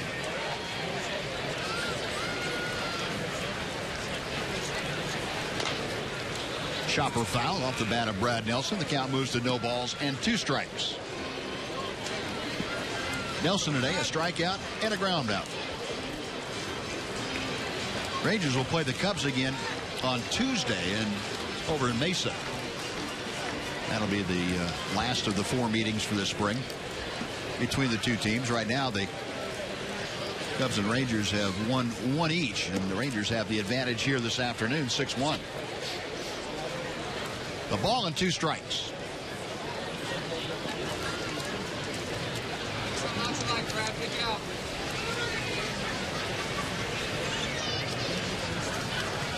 Ballister a check of second, back to the plate he comes, and that breaking ball hangs outside. It's 2-2.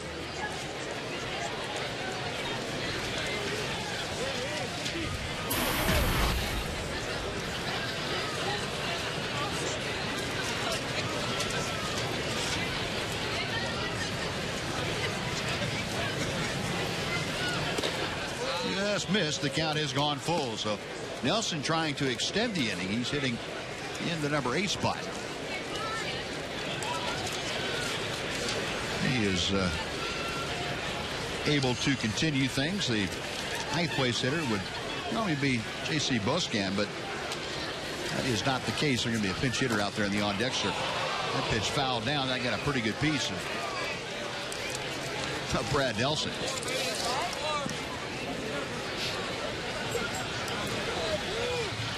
Chad Noble has grabbed the bat, coming into the on-deck circle to hit for J.C. Buscan. There's Noble.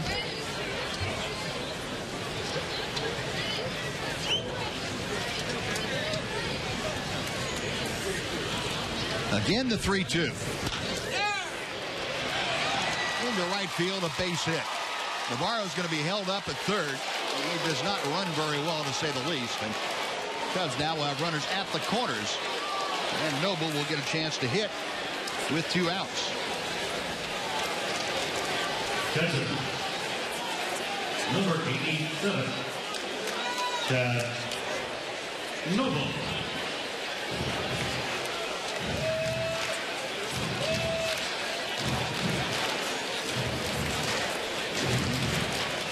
Felix out in front of the plate to give the defensive sides, if the runner takes off, what they're going to do.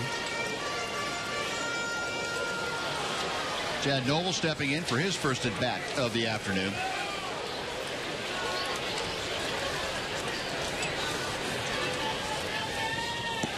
And he takes a breaking ball low and outside. Noble has not handed it back in an A game for the Cubs this spring.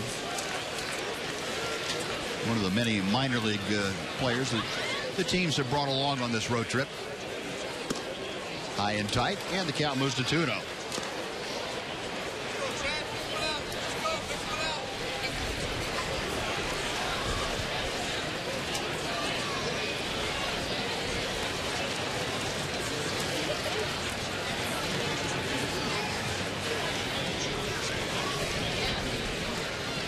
Ballister back to the plate. 3 balls, no strikes. Right-hander having a little trouble now getting that ball down.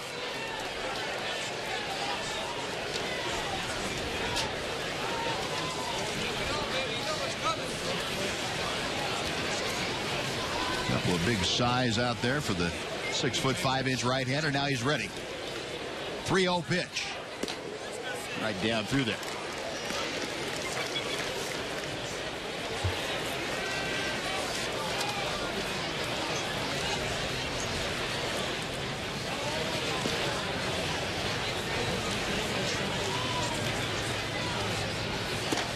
And 3-2 now.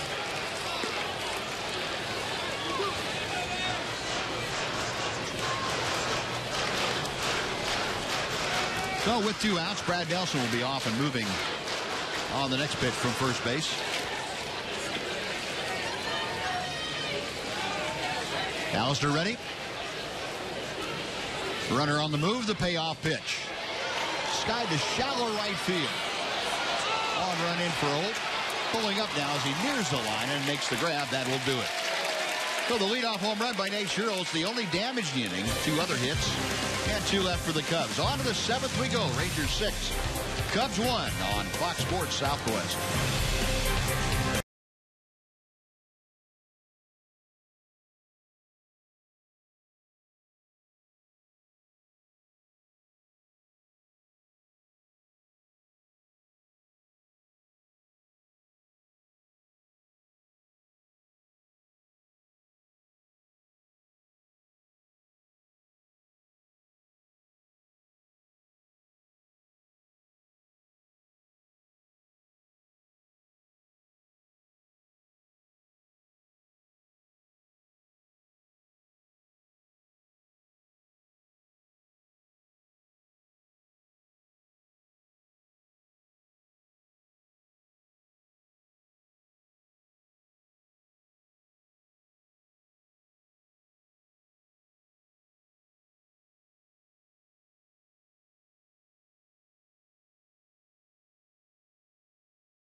A slight breeze out of the northwest. A beautiful, clear afternoon, though. About 80 degrees here in Las Vegas. And folks out there sunning themselves on the grassy berms. Rangers have had a pretty good day at the park here today. Leading 6-1 as we head to the 7th inning. And Kevin Roderick, our Ozarka pitching change candidate this time around for the Cubs, coming on. Roderick in the minor leagues last year appeared in 44 games. 2-8 was the record. And Roderick becomes the 4th pitcher used this afternoon by Chicago. Ryan Strasburger leading things off for the Rangers here in the 7th inning. Swings and pops that one up. Foul territory. Valbuena, the 3rd baseman, into foul ground, makes the grab. That is out number 1.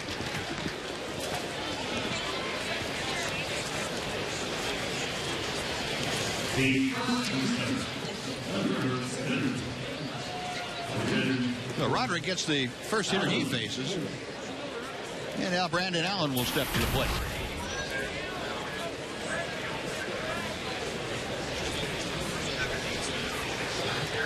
Saw the spring numbers for Allen, 207. A couple of home runs, 5 driven in. He takes the first pitch low from Roderick for ball 1.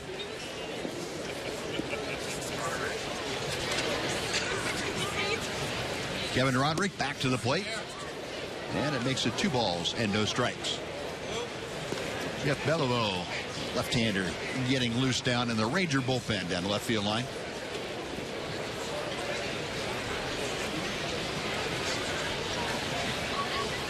Roderick's next pitch, that's rifled down the right side, but hooked a little bit too much. And we'll come back and try it at 2 balls and 1 strike. Well, Allen just out in front of that Roderick offering.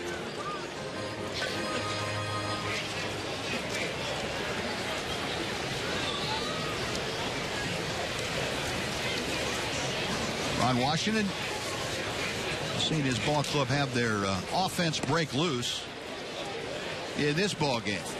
And Allen takes low.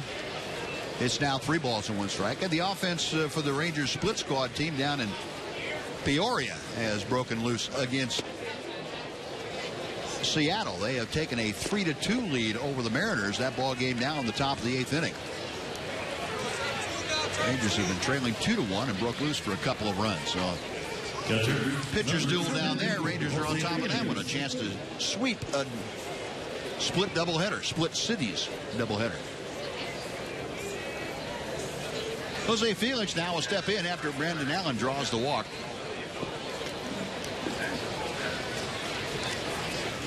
Kevin Roderick, a high set.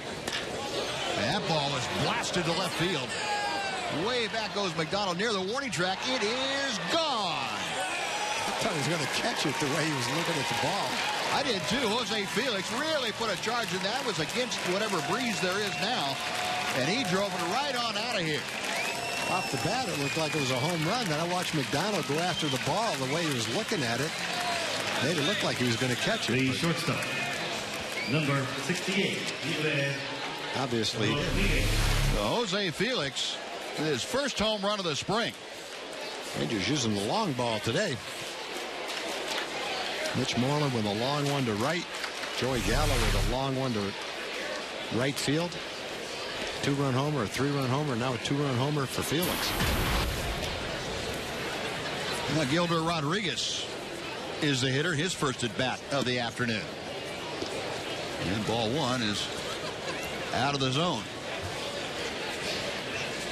I think some pretty good prospects playing for the Rangers in A-ball this year. No kidding. Look at those kids they signed last year that were playing in the rookie league. Got a first-hand look at Joey Gallo in these 2 games. I parked my car right behind the right field wall wherever he's playing and have about 5 or 6 dozen baseballs by the end of the year. Definitely get there for BP.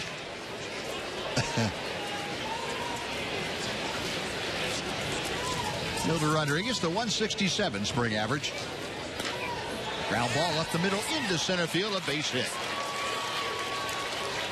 And Rodriguez gets his name into the hitting hat. He grounds one right back through the middle. Rangers now 11 base hits this afternoon. 3 of them have left the ballpark. And they lead 8-1. Aaron Cunningham now will be the hitter. Buzz, I can remember when we were playing, if you had a minor league team that had someone that was 6'5" on your team, he'd stand out like a sore thumb. Yep. Rangers going to have an A-ball team that might have 6 or 7 guys 6'5". All the young Latin kids they signed last year, a couple of kids out of the draft last year. These aren't 5'10", 180-pound outfielders. These guys are big kids, boy. Chance to get even bigger and stronger. Pretty impressive when you look at the physical stature of these kids. Look like a basketball team when they go on the road. It's amazing. One right after the other. Yeah, and it was an oddity, too. Not too many years ago, really. You had guys at 6'3", 6'4", to have more than 1 or 2 on a team. Yeah. And now it seems like that's the norm. Toward the hole, and that's into left field, a base hit. But Cunningham chops one through the hole. And the Rangers continue their onslaught here in the 7th inning. 2 on with 1 out. Aaron Cunningham gets the base hit. Garrett Hoying coming up as the hitter.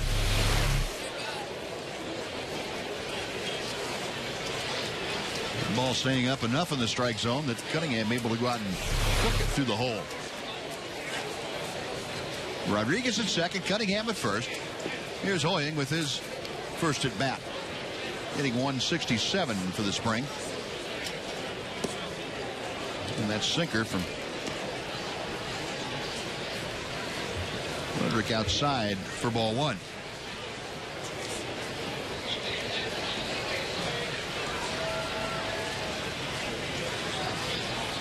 You're talking about the size of the players. I can remember the first year that I was a farm director in spring training.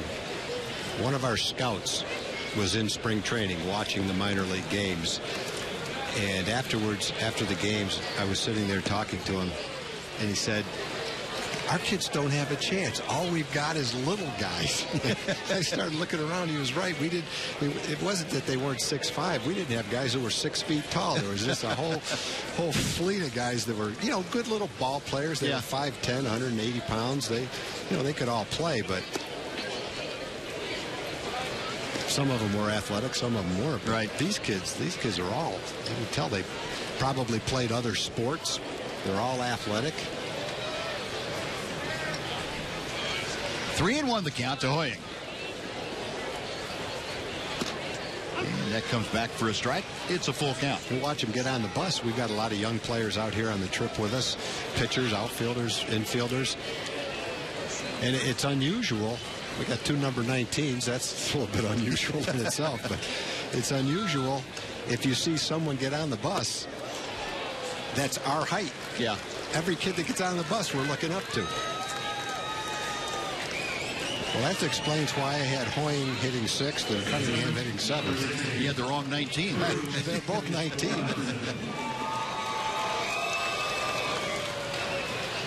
It's kind of like the day when the first time they had the Jackie Robinson thing where everybody wore 42.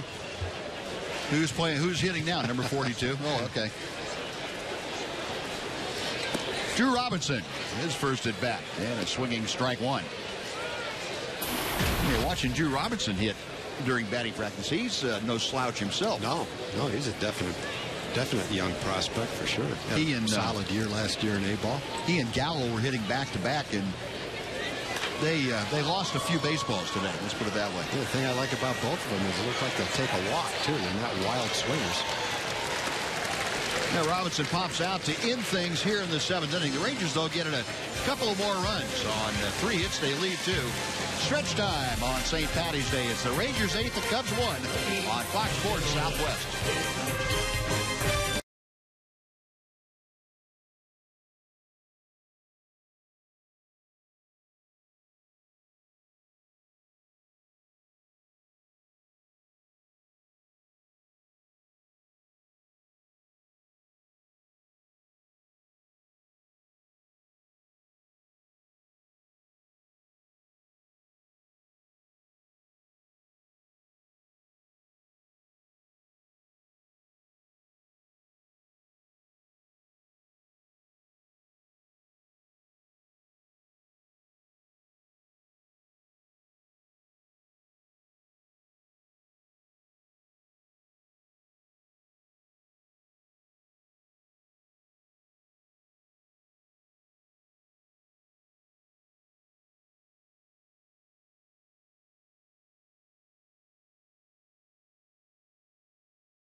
We go to the bottom of the 7th. Ozarka pitching change brings you Jeff Beliveau out of the Ranger bullpen. And Beliveau, one of the left-handers, that's having a very good spring. This is his 6th outing. And he has made a pretty good case for himself to have a shot at that bullpen. One of the openings down there for a left-hander. Yeah, he was a waiver claim from the Cubs in December. Got some pretty stiff competition. One thing that's happened, as we've talked about in a couple of games we've done, is how well the left-handed relievers have thrown. There's a number of them out there.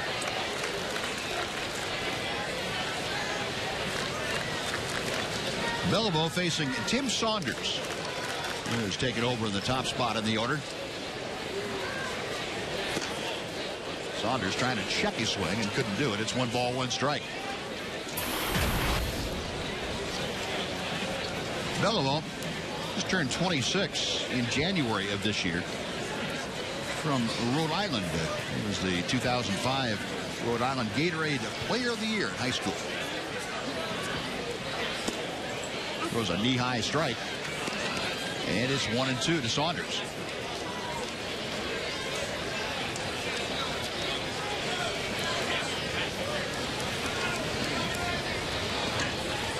Beliveau with the Cubs last year had 22 games at the big league level in his debut year in the major leagues.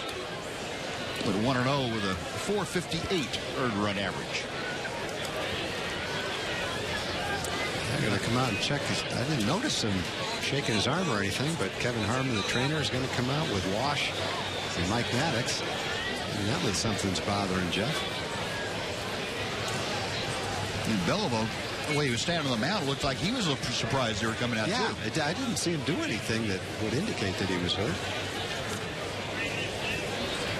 Yeah, they must have, Ron and Mike Maddox must have seen something that they didn't like about the way he came off the mound or finished the pitch, and just going out to make sure. And you can kind of see what Ron Washington saying a couple things that Beliveau nodded about, and Jeff was probably saying to himself, okay, I didn't do anything, and Washington and Maddox said, prove it to me. I want to make sure you don't mess something up.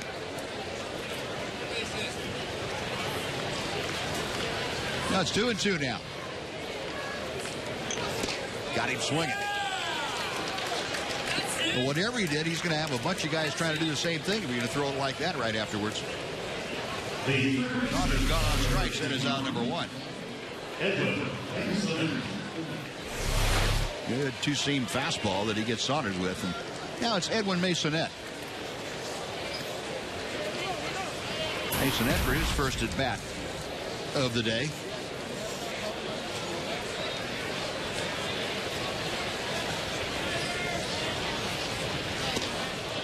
And Beliveau misses a little bit low for ball 1.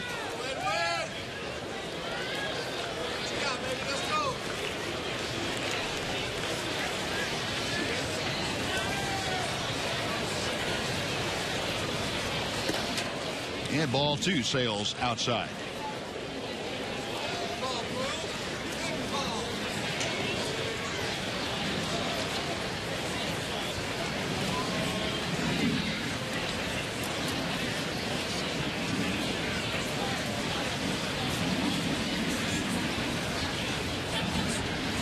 Pitch, and that bounces in.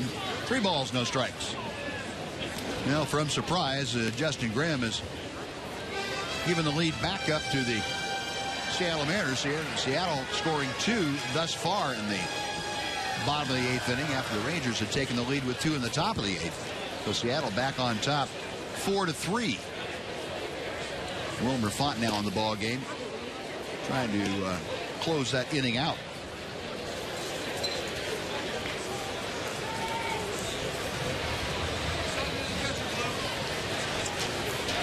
Three balls, 1 strike. And ball 4 is inside.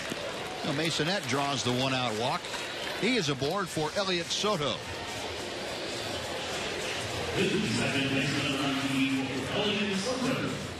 That's the 4th walk issued this afternoon by Ranger pitching. 3 of them by starter Robbie Ross, and now the one by Beliveau.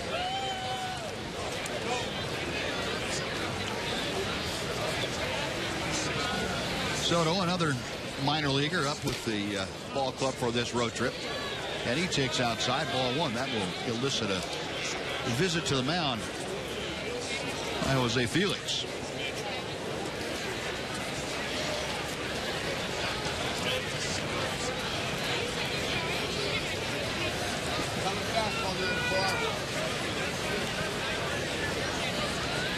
Soto back in the batter's box. Masonette, the runner at first, with one out here in the 7th inning. And a strike to the inside corner.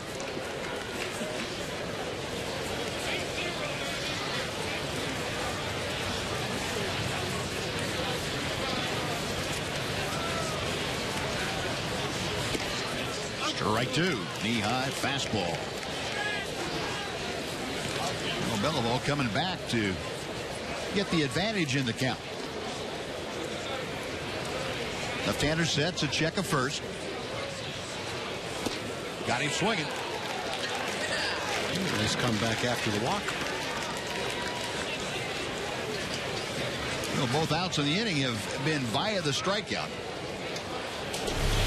Masonette staying at first base.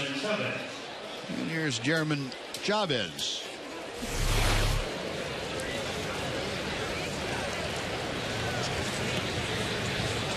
Chavez took place of Nate Schierholtz in the batting order and in right field.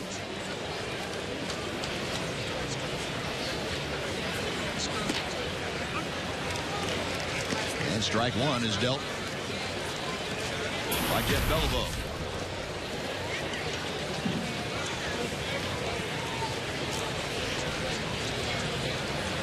Left-hander, a check of first base. And the 0-1 pitch. Rip and a miss.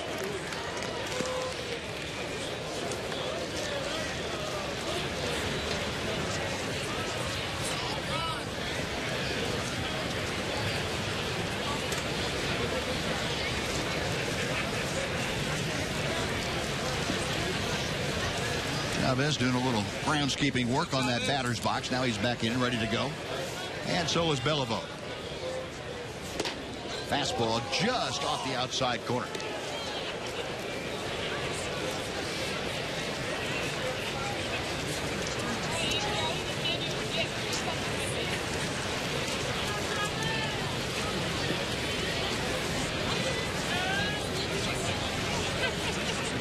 Now the 1-2 pitch coming. And it's 2-2.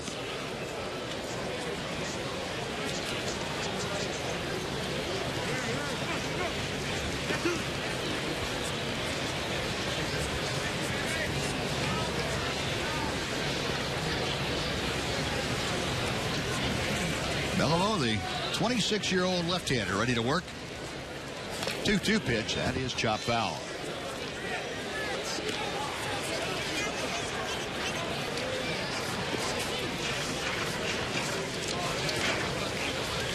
Jeremy Chavez staying alive with 2-2. At 2 outs in the bottom of the 7th. Rangers up by 7 runs, trying to gain a split of this 2-game series here on Big League Weekend in Las Vegas. And that breaking ball missed. The count is now full.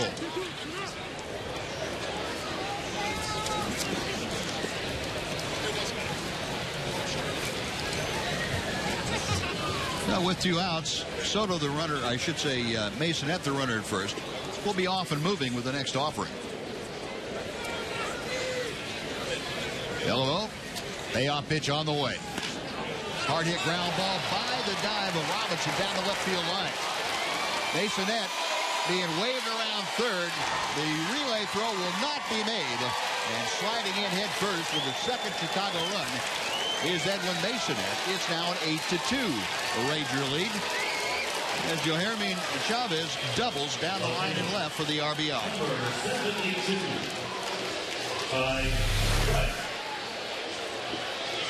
Not a bad pitch. It looked like he had his fastball in where he wanted it. Maybe not quite enough in.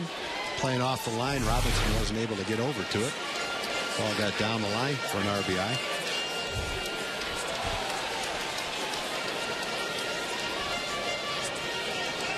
So run in, still 2 outs, and Ty Wright will be the next Cubs hitter.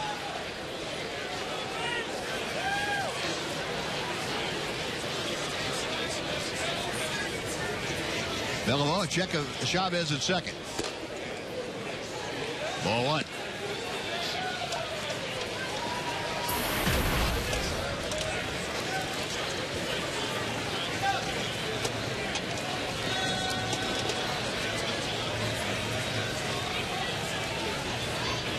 Delivery.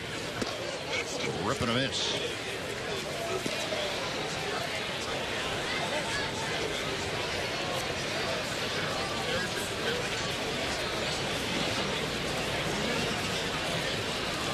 Mariners still batting in the bottom of the 8th inning, down in Surprise. They're leading 4-3. Johan Jan now has replaced Wilmer Font. Third pitcher used in the inning by the Rangers. The breaking ball that hangs outside. Or I should say in Peoria, excuse me, not Surprise.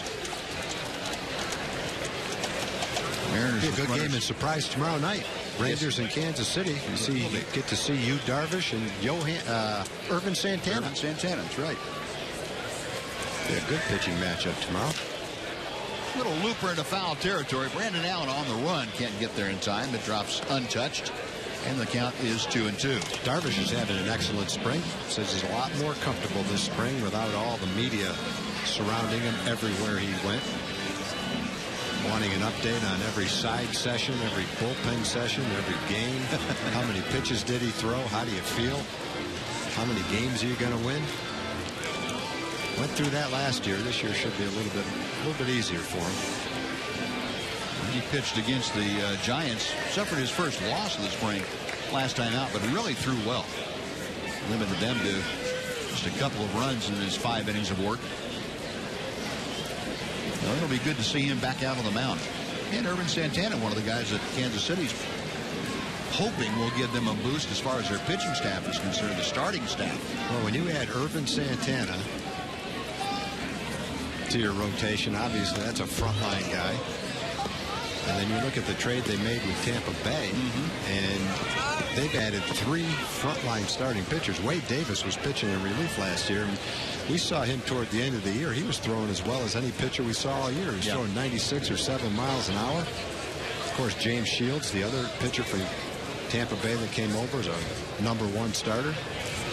But their young hitters start to come into their own with those 3 starters that they've added. They've got Guthrie, holdover from last year, right? Veteran starter. They could show some dramatic improvement. I really think Seattle's going to be much improved too. They've had good pitching, a good bullpen, a lot of great arms in their bullpen.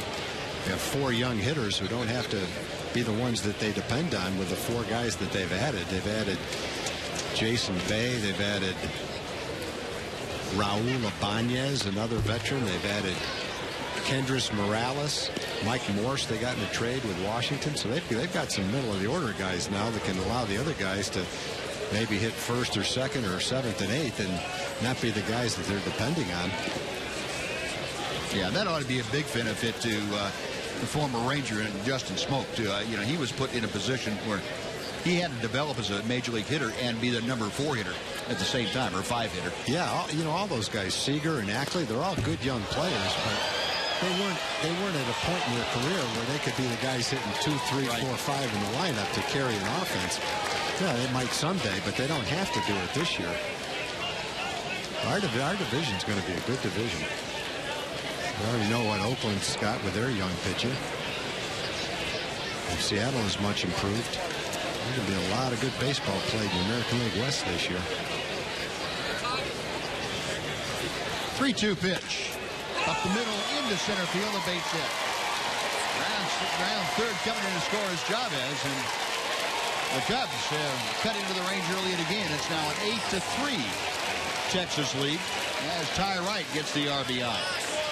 Ladies and gentlemen, for Chicago, batting for Sonora, number 81, John Andreoli. And now we're going to have another pinch hitter. This is for Deoner Navarro. It is John Andreoli coming off the Cubs bench as Mike Maddox goes out to the mound. Ryan Fearbin getting loose, left-hander in the Ranger bullpen.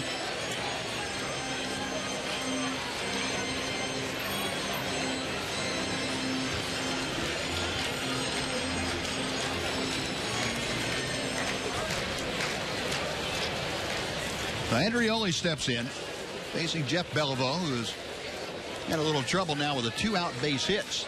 Back-to-back 2-out hits, a double and a single, have plated a couple of runs. He's looking to put the clamps on the Cubs right here. First pitch is a strike. It's 0-1.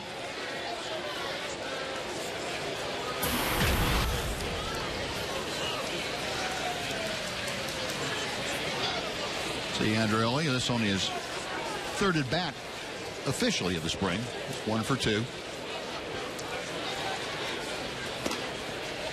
Elbow missing just off the plate outside. And the count is even at 1-1.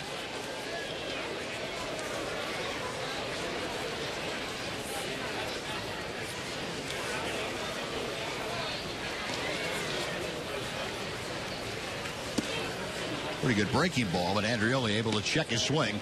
2 balls and a strike. You know, what breeze we had has died down now. Flags are hanging limply out in the outfield. Warm afternoon, a very comfortable day as you look at Old Glory out there. Didn't know if he wanted to, and by the time he figured it out, John Andrioli couldn't catch up with a fastball. 2-2.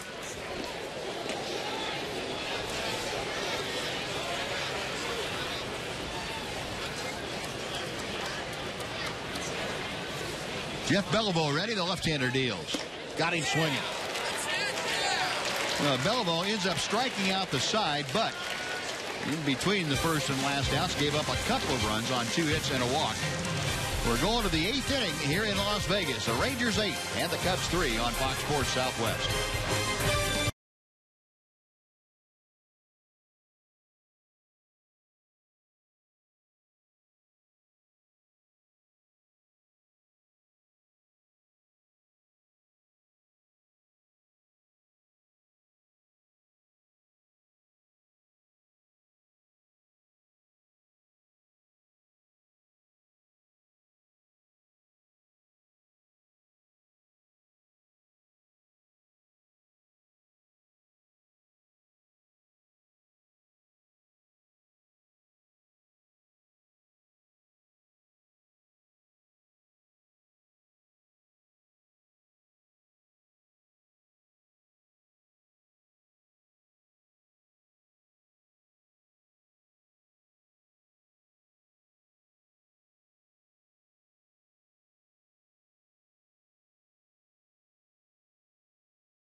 Texas Rangers baseball on Fox Sports Southwest is brought to you by Medical Center Arlington, proud to serve as the official hospital of the Texas Rangers. By Papa John's, better ingredients, better pizza, Papa John's. By Captain Morgan, to life, love, and loot, raise a glass always in moderation. And by Ozarka brand, 100% natural spring water, the official bottled water of the Texas Rangers.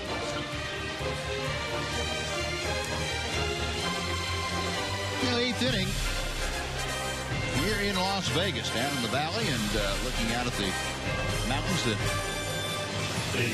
ring the valley here in Las Vegas.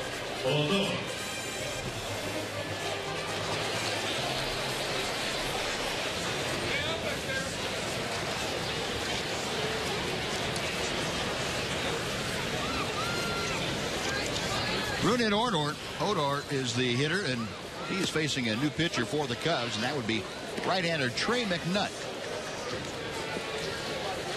McNutt this spring, appearing in his 6th ball game. Worked a total of 5 innings previously. And Odor takes a pitch at the knees. No balls and 2 strikes.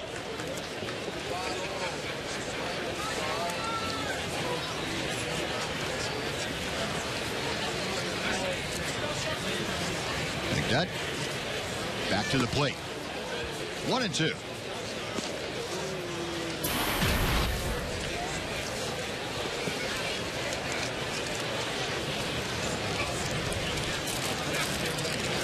Last year at Class A Hickory, you saw the numbers on Ronit Odor.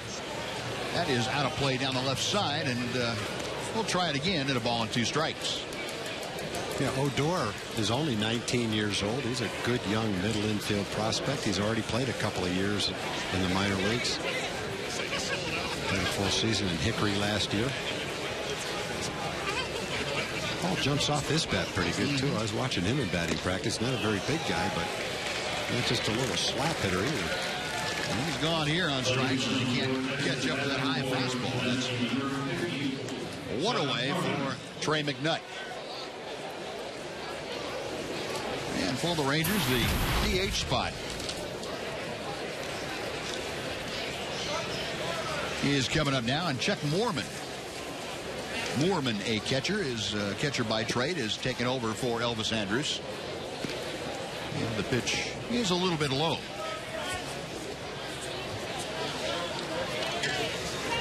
Moorman, 250 this spring. Looks at a strike. That evens things up.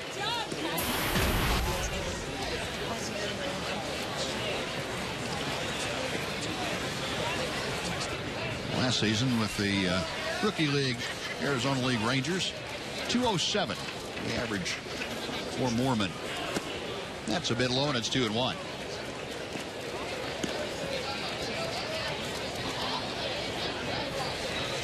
Yeah, the final from Peoria down to the southeast of us here. 4-3, the Mariners defeat the Rangers split squad this afternoon.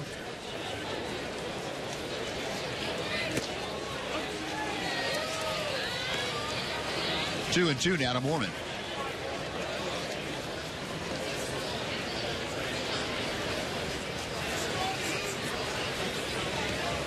Like Wilmer Font in relief. Lost that ball game. Gave up a couple of runs to the Mariners in the 8th inning. Michael Kirkman started that game down south and went 3 innings. You heard Mike Maddox say we're going to stretch out Kirkman a little bit, see what happened. And Kirkman responded by having 3 perfect innings against the Mariners. Swing and a miss. And Moorman gone on strikes. Back-to-back punch-outs for McKnight. 2 gone for Ryan Strasburger. Well, all the reporters are going to be saying today, asking the question, is Michael Kirkman a starting rotation candidate now? Yeah.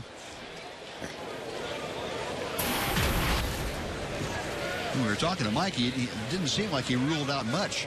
No. Well, you know, of course, Michael Kirkman was the Rangers minor league pitcher of the year as a starter. He's pretty much settled into a relief role right now. Nothing wrong with stretching out your relievers a little bit. As Wash has said, he doesn't want specialists out there. He doesn't want a reliever that's only going to come in and face a couple of hitters. He wants them to be able to pitch a couple of innings if he needs them to do that. Right. And so pitching 3 innings will get Michael Kirkman ready in case that role presents itself when the season starts.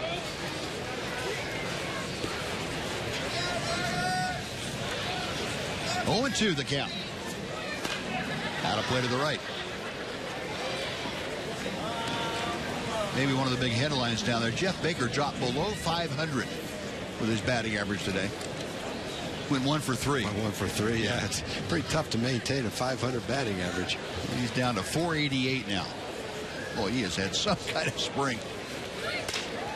Line drive, right center field. That is going to fall for a base hit. Strasburger with a 2-out single to center field. He is aboard, and Brandon Allen now stepping to the plate. Rangers with a baker's dozen worth of hits here this afternoon.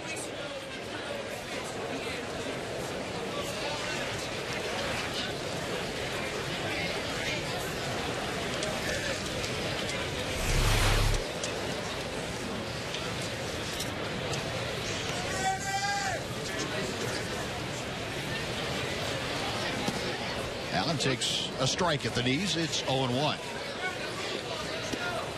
Brandon came on as a hitter his last time up in the 7th inning. And walked, came around to score on Jose Felix 2-run home run.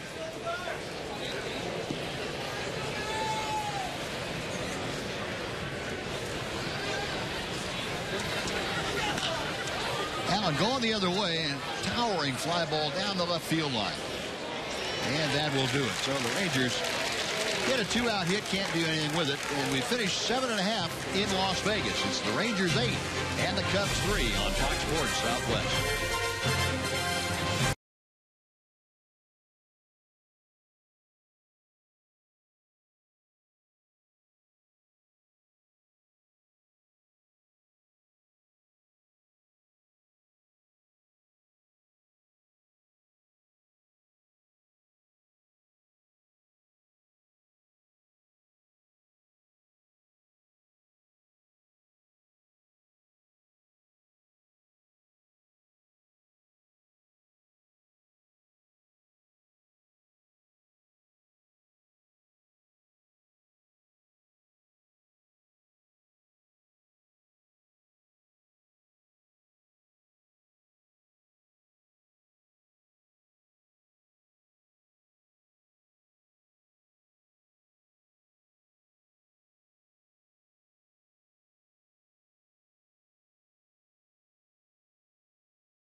Rangers fans, Rangers season ticket plans offer the best seat locations, and you get savings up to 41% off gate prices.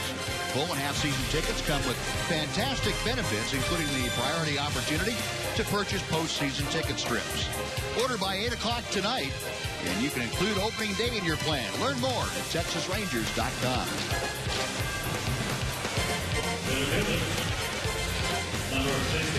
And the Rangers take a 5-run advantage into the bottom of the 8th inning. 13 hits for Texas today, 9 for the Cubs. Ryan Fearabend has come on out of the Ranger bullpen. Left-hander, 27-year-old. The Ozarka pitching change for this inning.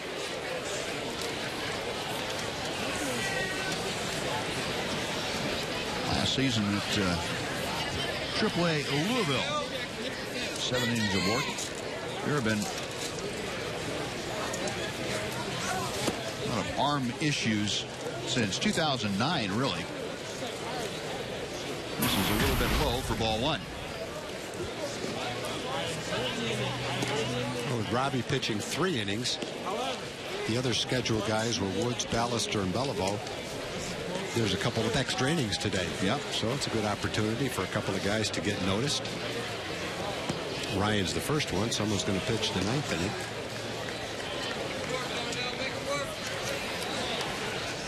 That usually is listed on the spring training roster as a JIC, just in case.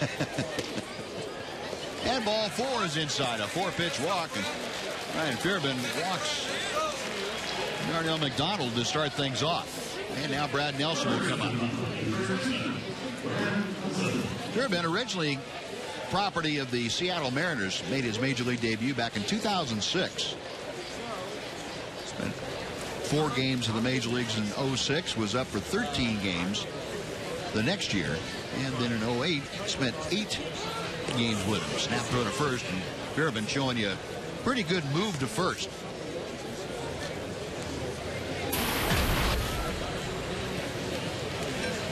Brad Nelson, the hitter, 1 for 3, as you will note.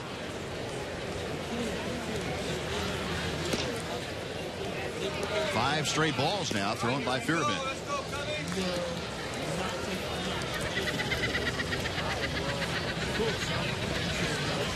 Ryan, 28 this coming August, from Cleveland, Ohio. Lives now in Strongsville, Ohio. And misses outside. It is 2 balls, no strikes.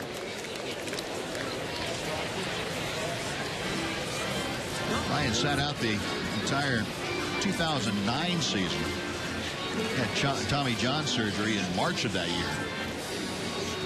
Came back and pitched in 23 games the next year for the Mariners. Hadn't gotten back to the big leagues until an opportunity with the Rangers. There's a swing and a miss, and it's 2-1.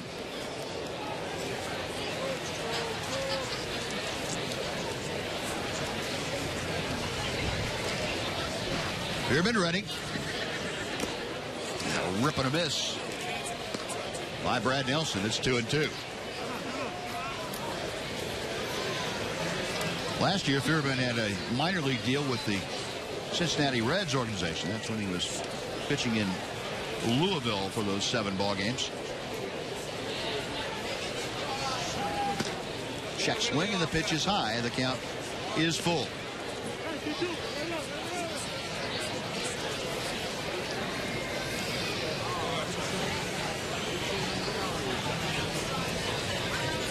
Payoff pitch. Foul back.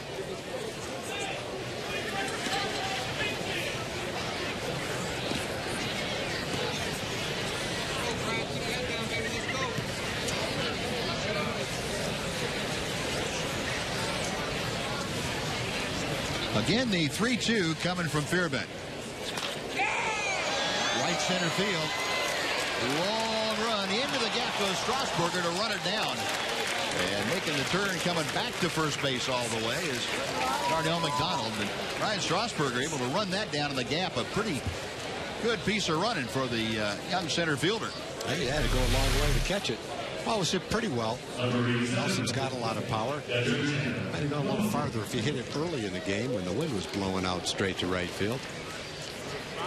Blowing a little bit right now, but not like it was early in the game. But nice running catch by Strasburger.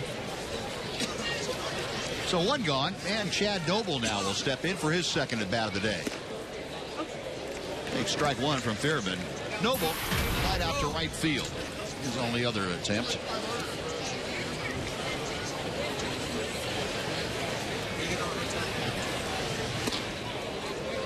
Good change of pace by Fairman, and it's 0-2 to Noble.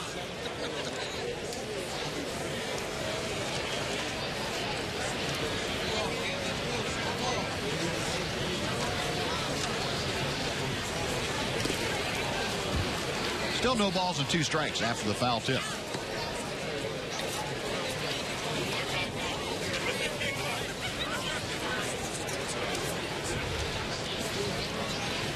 Fairman never was a big strikeout pitcher. He kind of groomed throughout the Mariner system, coming up as a guy that could be a spot starter and a long relief man type of pitcher. But the injury kind of did in any thoughts he had of throwing real hard again, although he's come back the last year or 2 and felt better. There's a swinging strike 3, and he gets the punch out of Noble. That is out number 2, and now Tim Saunders coming up. A good pitch right there by Fairbank. A good fastball down and away. Kind of a defensive swing by comes catcher.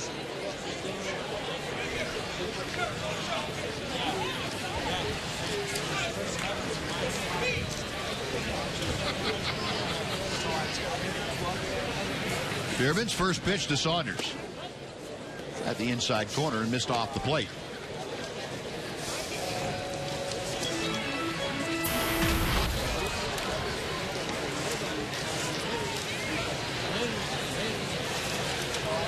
Fairman ready, a check of first.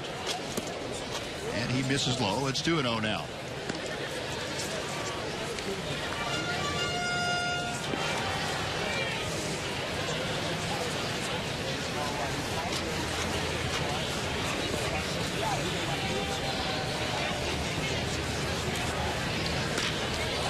Pitch hit high in the air to deep left field. Way back and gone. Brought Saunders turning on a 2-0 pitch. He drives it out of here. And that makes it a 3-run game. It's now 8-5 in favor of the Rangers.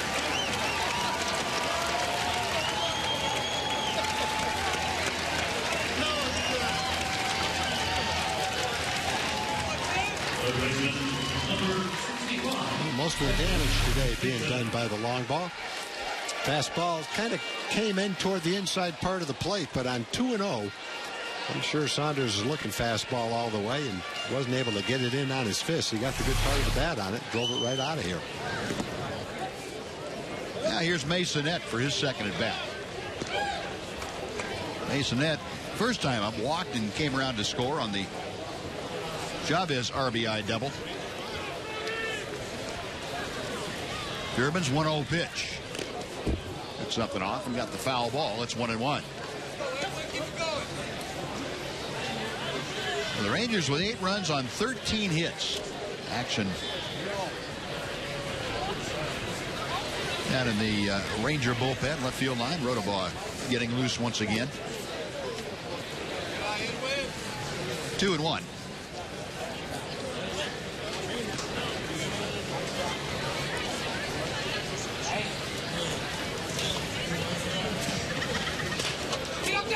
Chopper toward the hole, cut off nicely at third by Robinson. And that will do it. But the Cubs come up with a couple of runs. The 2-run home run by Saunders. We finished 8th. We're headed to the 9th here in Las Vegas. It's the Rangers 8, the Cubs 5 on Fox Sports Southwest.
Texas Rangers baseball on Fox Sports Southwest is brought to you by Dairy Queen.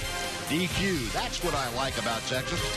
By Las Vegas, for all things Vegas, there's only one LasVegas.com. By Cholula, the flavorful hot sauce with the iconic wooden cap. By Capital One, the official bank of the Texas Rangers. And by the City of Surprise, Surprise Recreation Campus, spring training home of your Texas Rangers.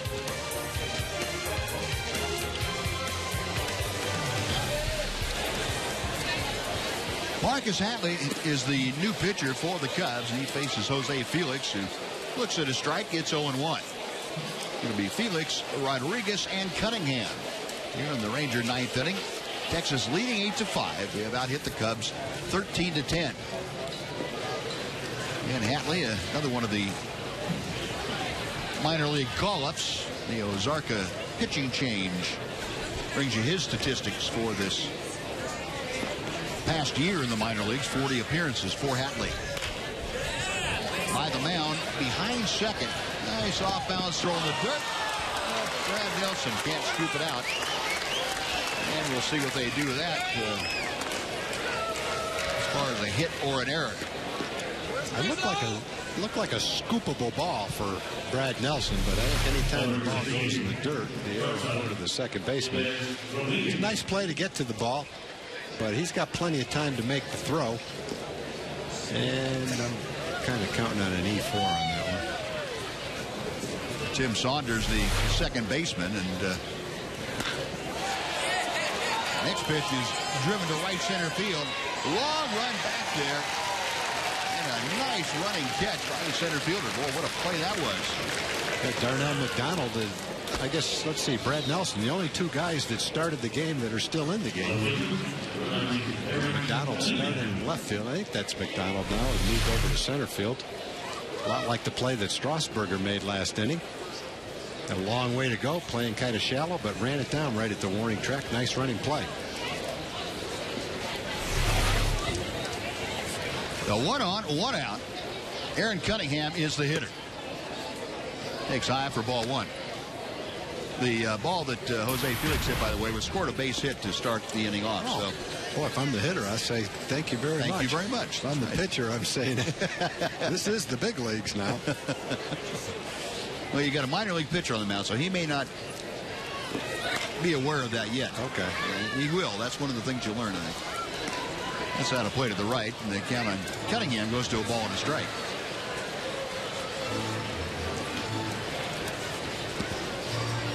Of course, I guess right now this is not the big leagues. No, you're right. It's a big league weekend up here, but not quite there yet.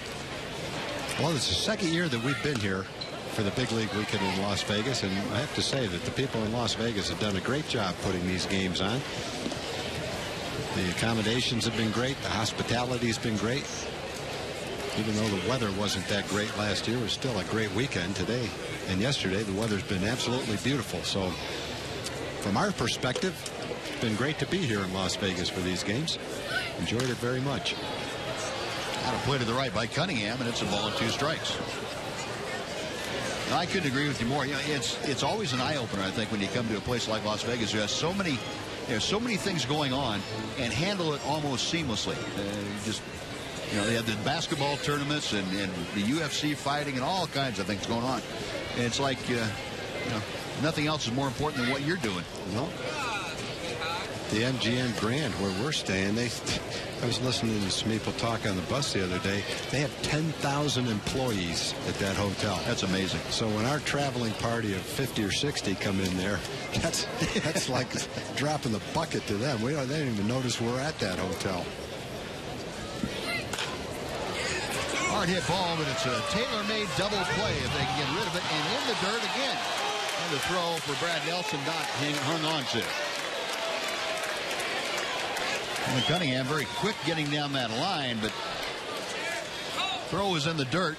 Nelson couldn't quite scoop it up.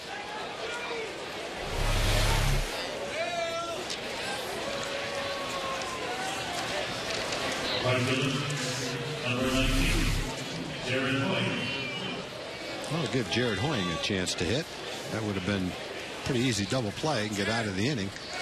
But as it is, Jared will get another at bat. Hoying, a strikeout victim, his only time up today, and he turns on the first pitch from Hatley and pulls it well foul down the right field line and breaks his bat in the process. Again, we'll be with you tomorrow night from surprise 8 o'clock Central Time. Rangers and the Kansas City Royals coming to you on TXA 21.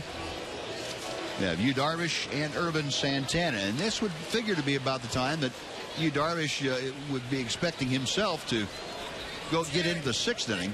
Went 5 last time, and if his pitch count's manageable, I would think that's where Yu Darvish would tell you he probably should be, with one more start to go before the Rangers break camp after tomorrow.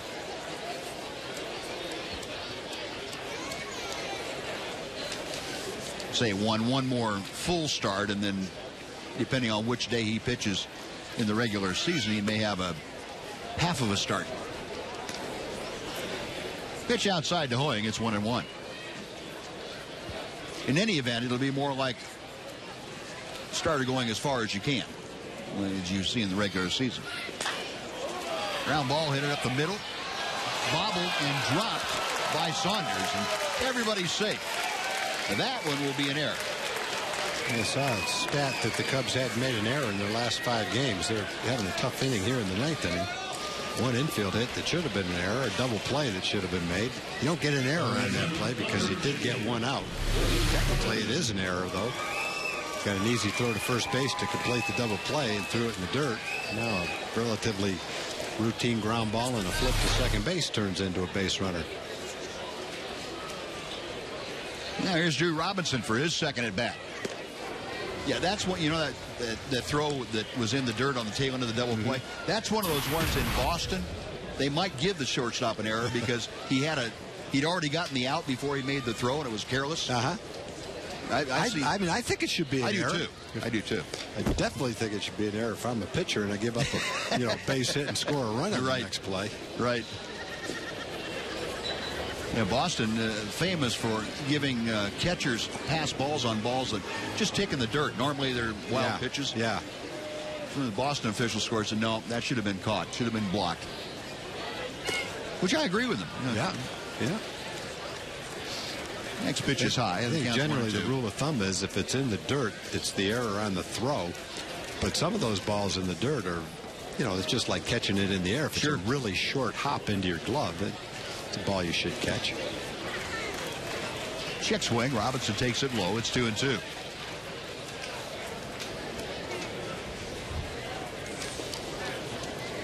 Drew Robinson, the other Las Vegas native, along with Joey Gallo on this traveling squad.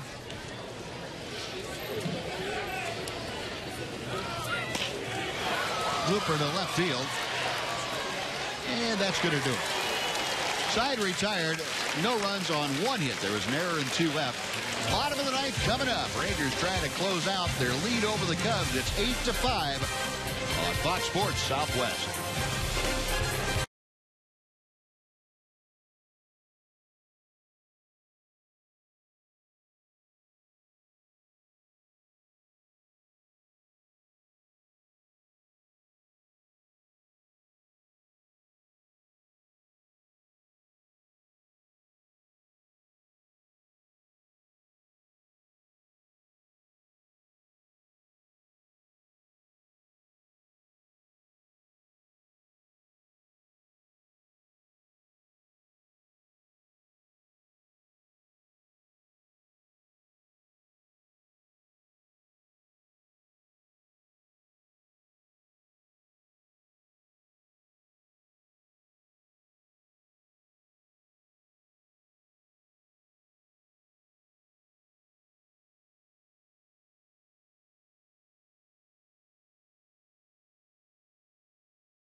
Then we come back, and prior to going to the bottom of the 9th inning, let's give you the Capital One Bank play of the game. And, yeah, you would figure it'd be somebody with a local connection. It was. Joey Gallo just hit a monster blast out of here that cleared the 364 marker.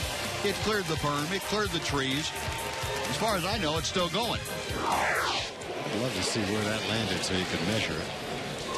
Goodness gracious. That is our Capital One Bank play of the day, and that might stand up for a while.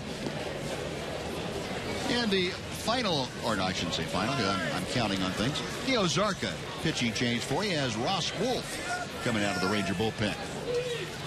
Pitched at Double-A Frisco last year after signing as a minor league free agent last April with the Rangers. Wolf, a 30-year-old out of Effington, Illinois. This is outside and low, and it's 2 balls and 1 strike. Elliot Soto is the hitter. Do it, baby. You win the hangover. Let's go.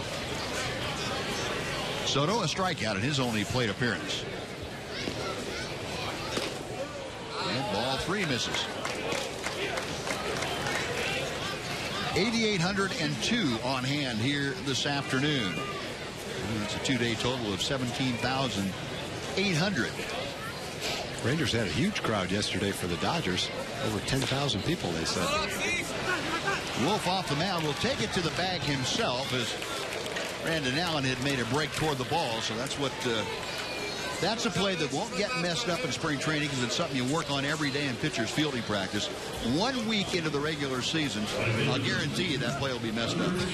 By some teams. Yeah.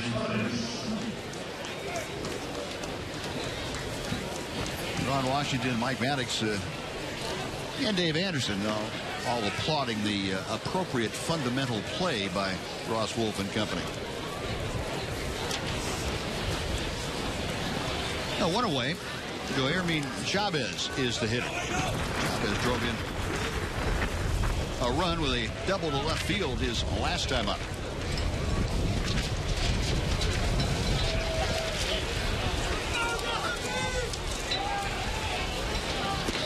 Wolf with a breaking ball that stays high for ball 1. Ross Wolf originally came to the major leagues back in 2007 with the then Florida Marlins. Appeared in 14 ball games with Florida that year.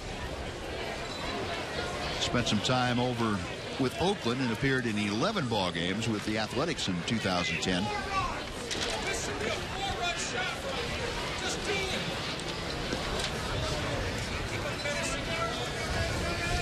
1-0 pitch. Cue shot. And that breaks the cup out of the end of the bat. Joermin Chavez. I think he did that yesterday, didn't he? Someone did it yesterday. I'm not sure who it was. I thought it might have been him because it was later in the game, and that swing into the same reaction today from him. It was either him or somebody that reacted the same way. Like, what did I just do? And when only that little bit comes off the end of the bat, you can still use that bat. A little chip that came off. If you hit the ball there, it's not going anywhere anyway. So you still got the good part of the bat. That's right. Left, and you probably got maybe a half an ounce lighter bat. That's true. Give you a little better bat speed.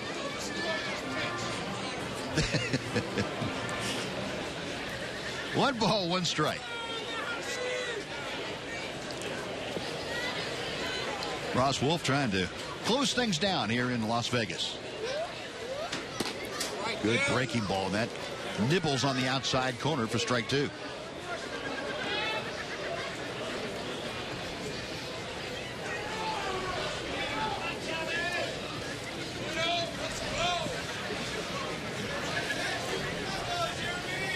Chavez waiting. Wolf is ready. Call strike 3. Chavez knew it. Wolf gets the punch out. 2 away. And Ty Wright, the last hope for the Cubs.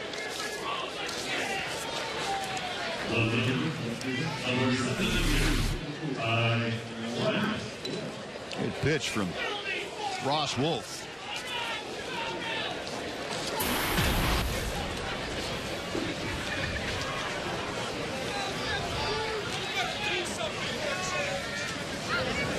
Wright 1 for 1, an RBI single, his only trip to the plate. He takes a strike.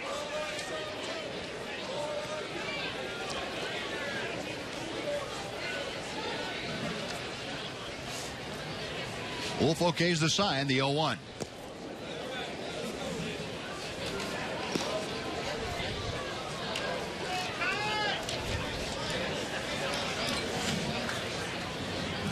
And don't forget, fans, if you want to see the Rangers, you've got an opportunity to see them against the Mexico City Red Devils on the 28th at Rangers Ballpark. Thursday night game, a 7:05 start, and then Friday and Saturday, the 29th and 30th, down in San Antonio. Friday night, the 29th, a 7:05 start, and a 1:05 start on Saturday. Well, the Rangers open the season the following night down in Houston at Minute Maid Park. Tickets still available for those San Antonio games down in the Alamo Dome. First time that baseball has ever been played in what we are told are going to be cozy confines of the dome. Hard hit ball knocked down nicely, picked up a throw, not in time. Good try. Hard hit ball. Nice job to knock it down, and a great try to throw him out. Couldn't quite get it done. Gilda Rodriguez playing shortstop right now. Made a nice try. If that ground ball to second was a base hit, I know that's a base hit. There's not. There needs to be an investigation. Yes, there does. Ty Wright getting down the line pretty well. Gilda Rodriguez not quite able to get him, but a nice play to make it that close. John Andrioli up for his second at bat. He struck out first time he came to the plate. Breaking ball is just a little bit low. 1-0.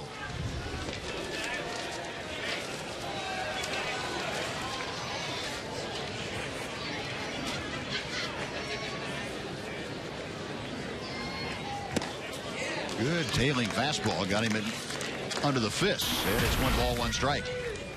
You know, people have wanted to find out who's going to be the opening day pitcher. Well, if you look at the way things are going right now, yesterday, Matt Harrison pitched 5 innings. Tomorrow, it's going to be Yu Darvish, and those figure to be 1-2 in some respect. There's a shot to right field for a base hit. Stopping at second is Ty Wright, and all of a sudden, the Cubs have the tying runs aboard for Darnell McDonald.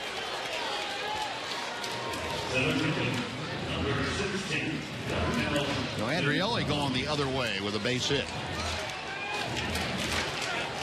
And Russ Wolf trying to figure out how to get that final out here in the 9th inning. But it would figure that unless things change dramatically, that would probably be the lineup going in, where Matt Harrison would pitch 2 weeks from tonight, and he would be followed on Tuesday by Yu Darvish.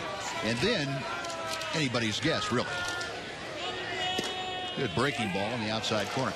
Yeah, with the off days, you can kind of do whatever you want. The Rangers, though, over the years have not skipped people's turns in the rotation. I don't know what they'll do this year, but generally the guys in the rotation will get extra days off with off days. Some teams will skip a spot in the rotation to keep everybody else on a 5-day rotation, but that hasn't been our history anyway. It'll be interesting to see with the 2 off days in the first 3 days of the season or 4 days of the season what they do, because with the 5-man rotation and the fifth spot not being certain, you may want to skip that fifth spot one time. That's yeah, definitely possible.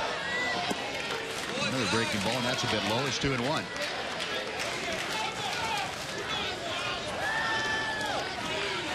Well, that jersey, Chad Bell, yeah, he's getting a lot of work out of that 19. It's a third different person. Unless they've changed names on one of the uniforms, there's 3 number 19s here today. Sometimes you might see a 3 number 87, but not 3 number 19s. Yeah.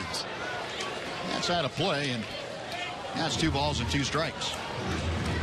Maybe 19's a lucky number. Yeah, they're all kids from the minor league camp.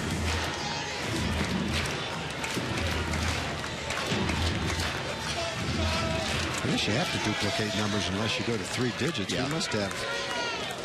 Oh, I don't know how many we've got in minor league camp. We must have 100, though, huh? I would think. Boy, you're going bad, though, if you get a uniform with number 100 on it. That wouldn't make you feel real confident. Now the count has gone full. Oh, with 2 outs. Now both Wright and Andrioli will be off for the next pitch. Darnell McDonald trying to keep things going. The Cubs have the tying run at home plate at the moment.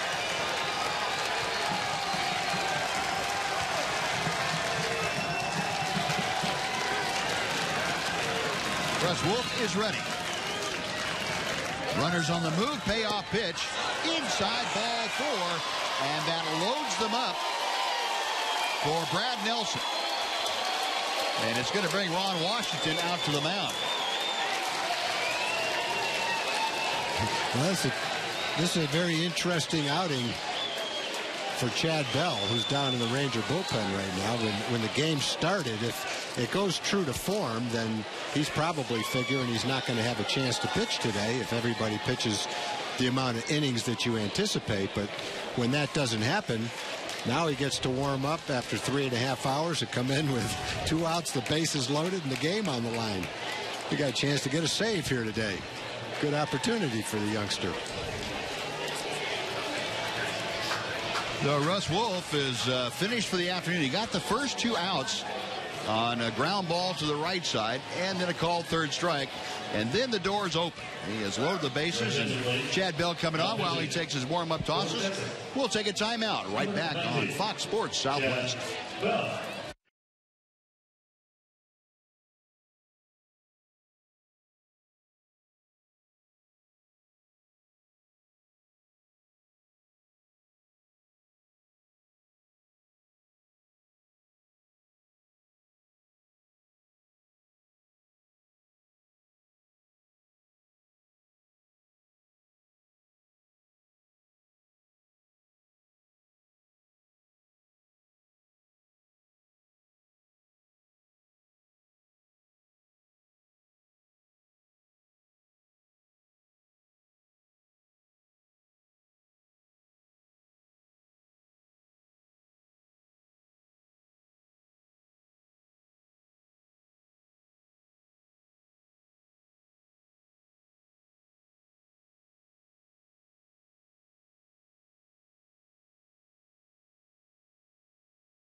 A 24-year-old left-hander Chad Bell on to see if he can get the final out. He inherits a bases-loaded 2-out jam.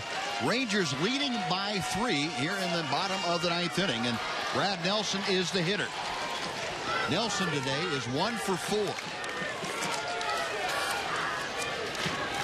Bell's first pitch. Breaking ball that bends in over for strike 1. Chad Bell last year had 3 stops in the Ranger organization. Myrtle Beach, then Frisco, and finished the year off at Round Rock. He was a starter in Round Rock and went 5-5 for the Express. Another breaking ball. It's 0-2. Got a pretty good idea what he's doing out there with the game on the line. Keep the ball away from the big left-hand hitter.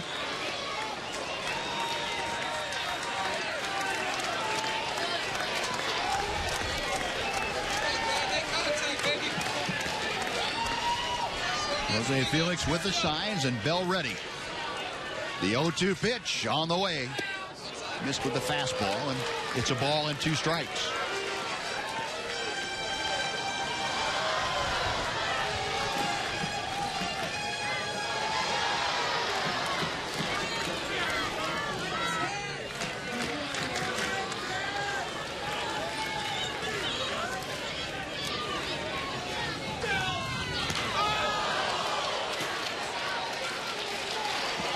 For our Dallas audience now, we are going to switch over to Dallas Mavericks basketball.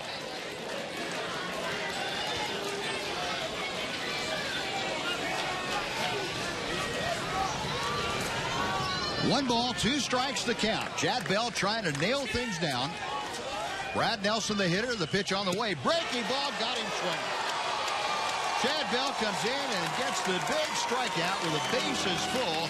And the Rangers split the 2-game series up here against the Cubs. 8-5 is the final. The Rangers win it.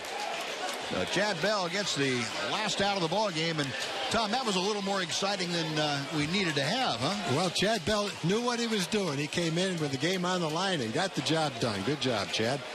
That'll do it. So for Tom Grieve, this is Steve. The following is a presentation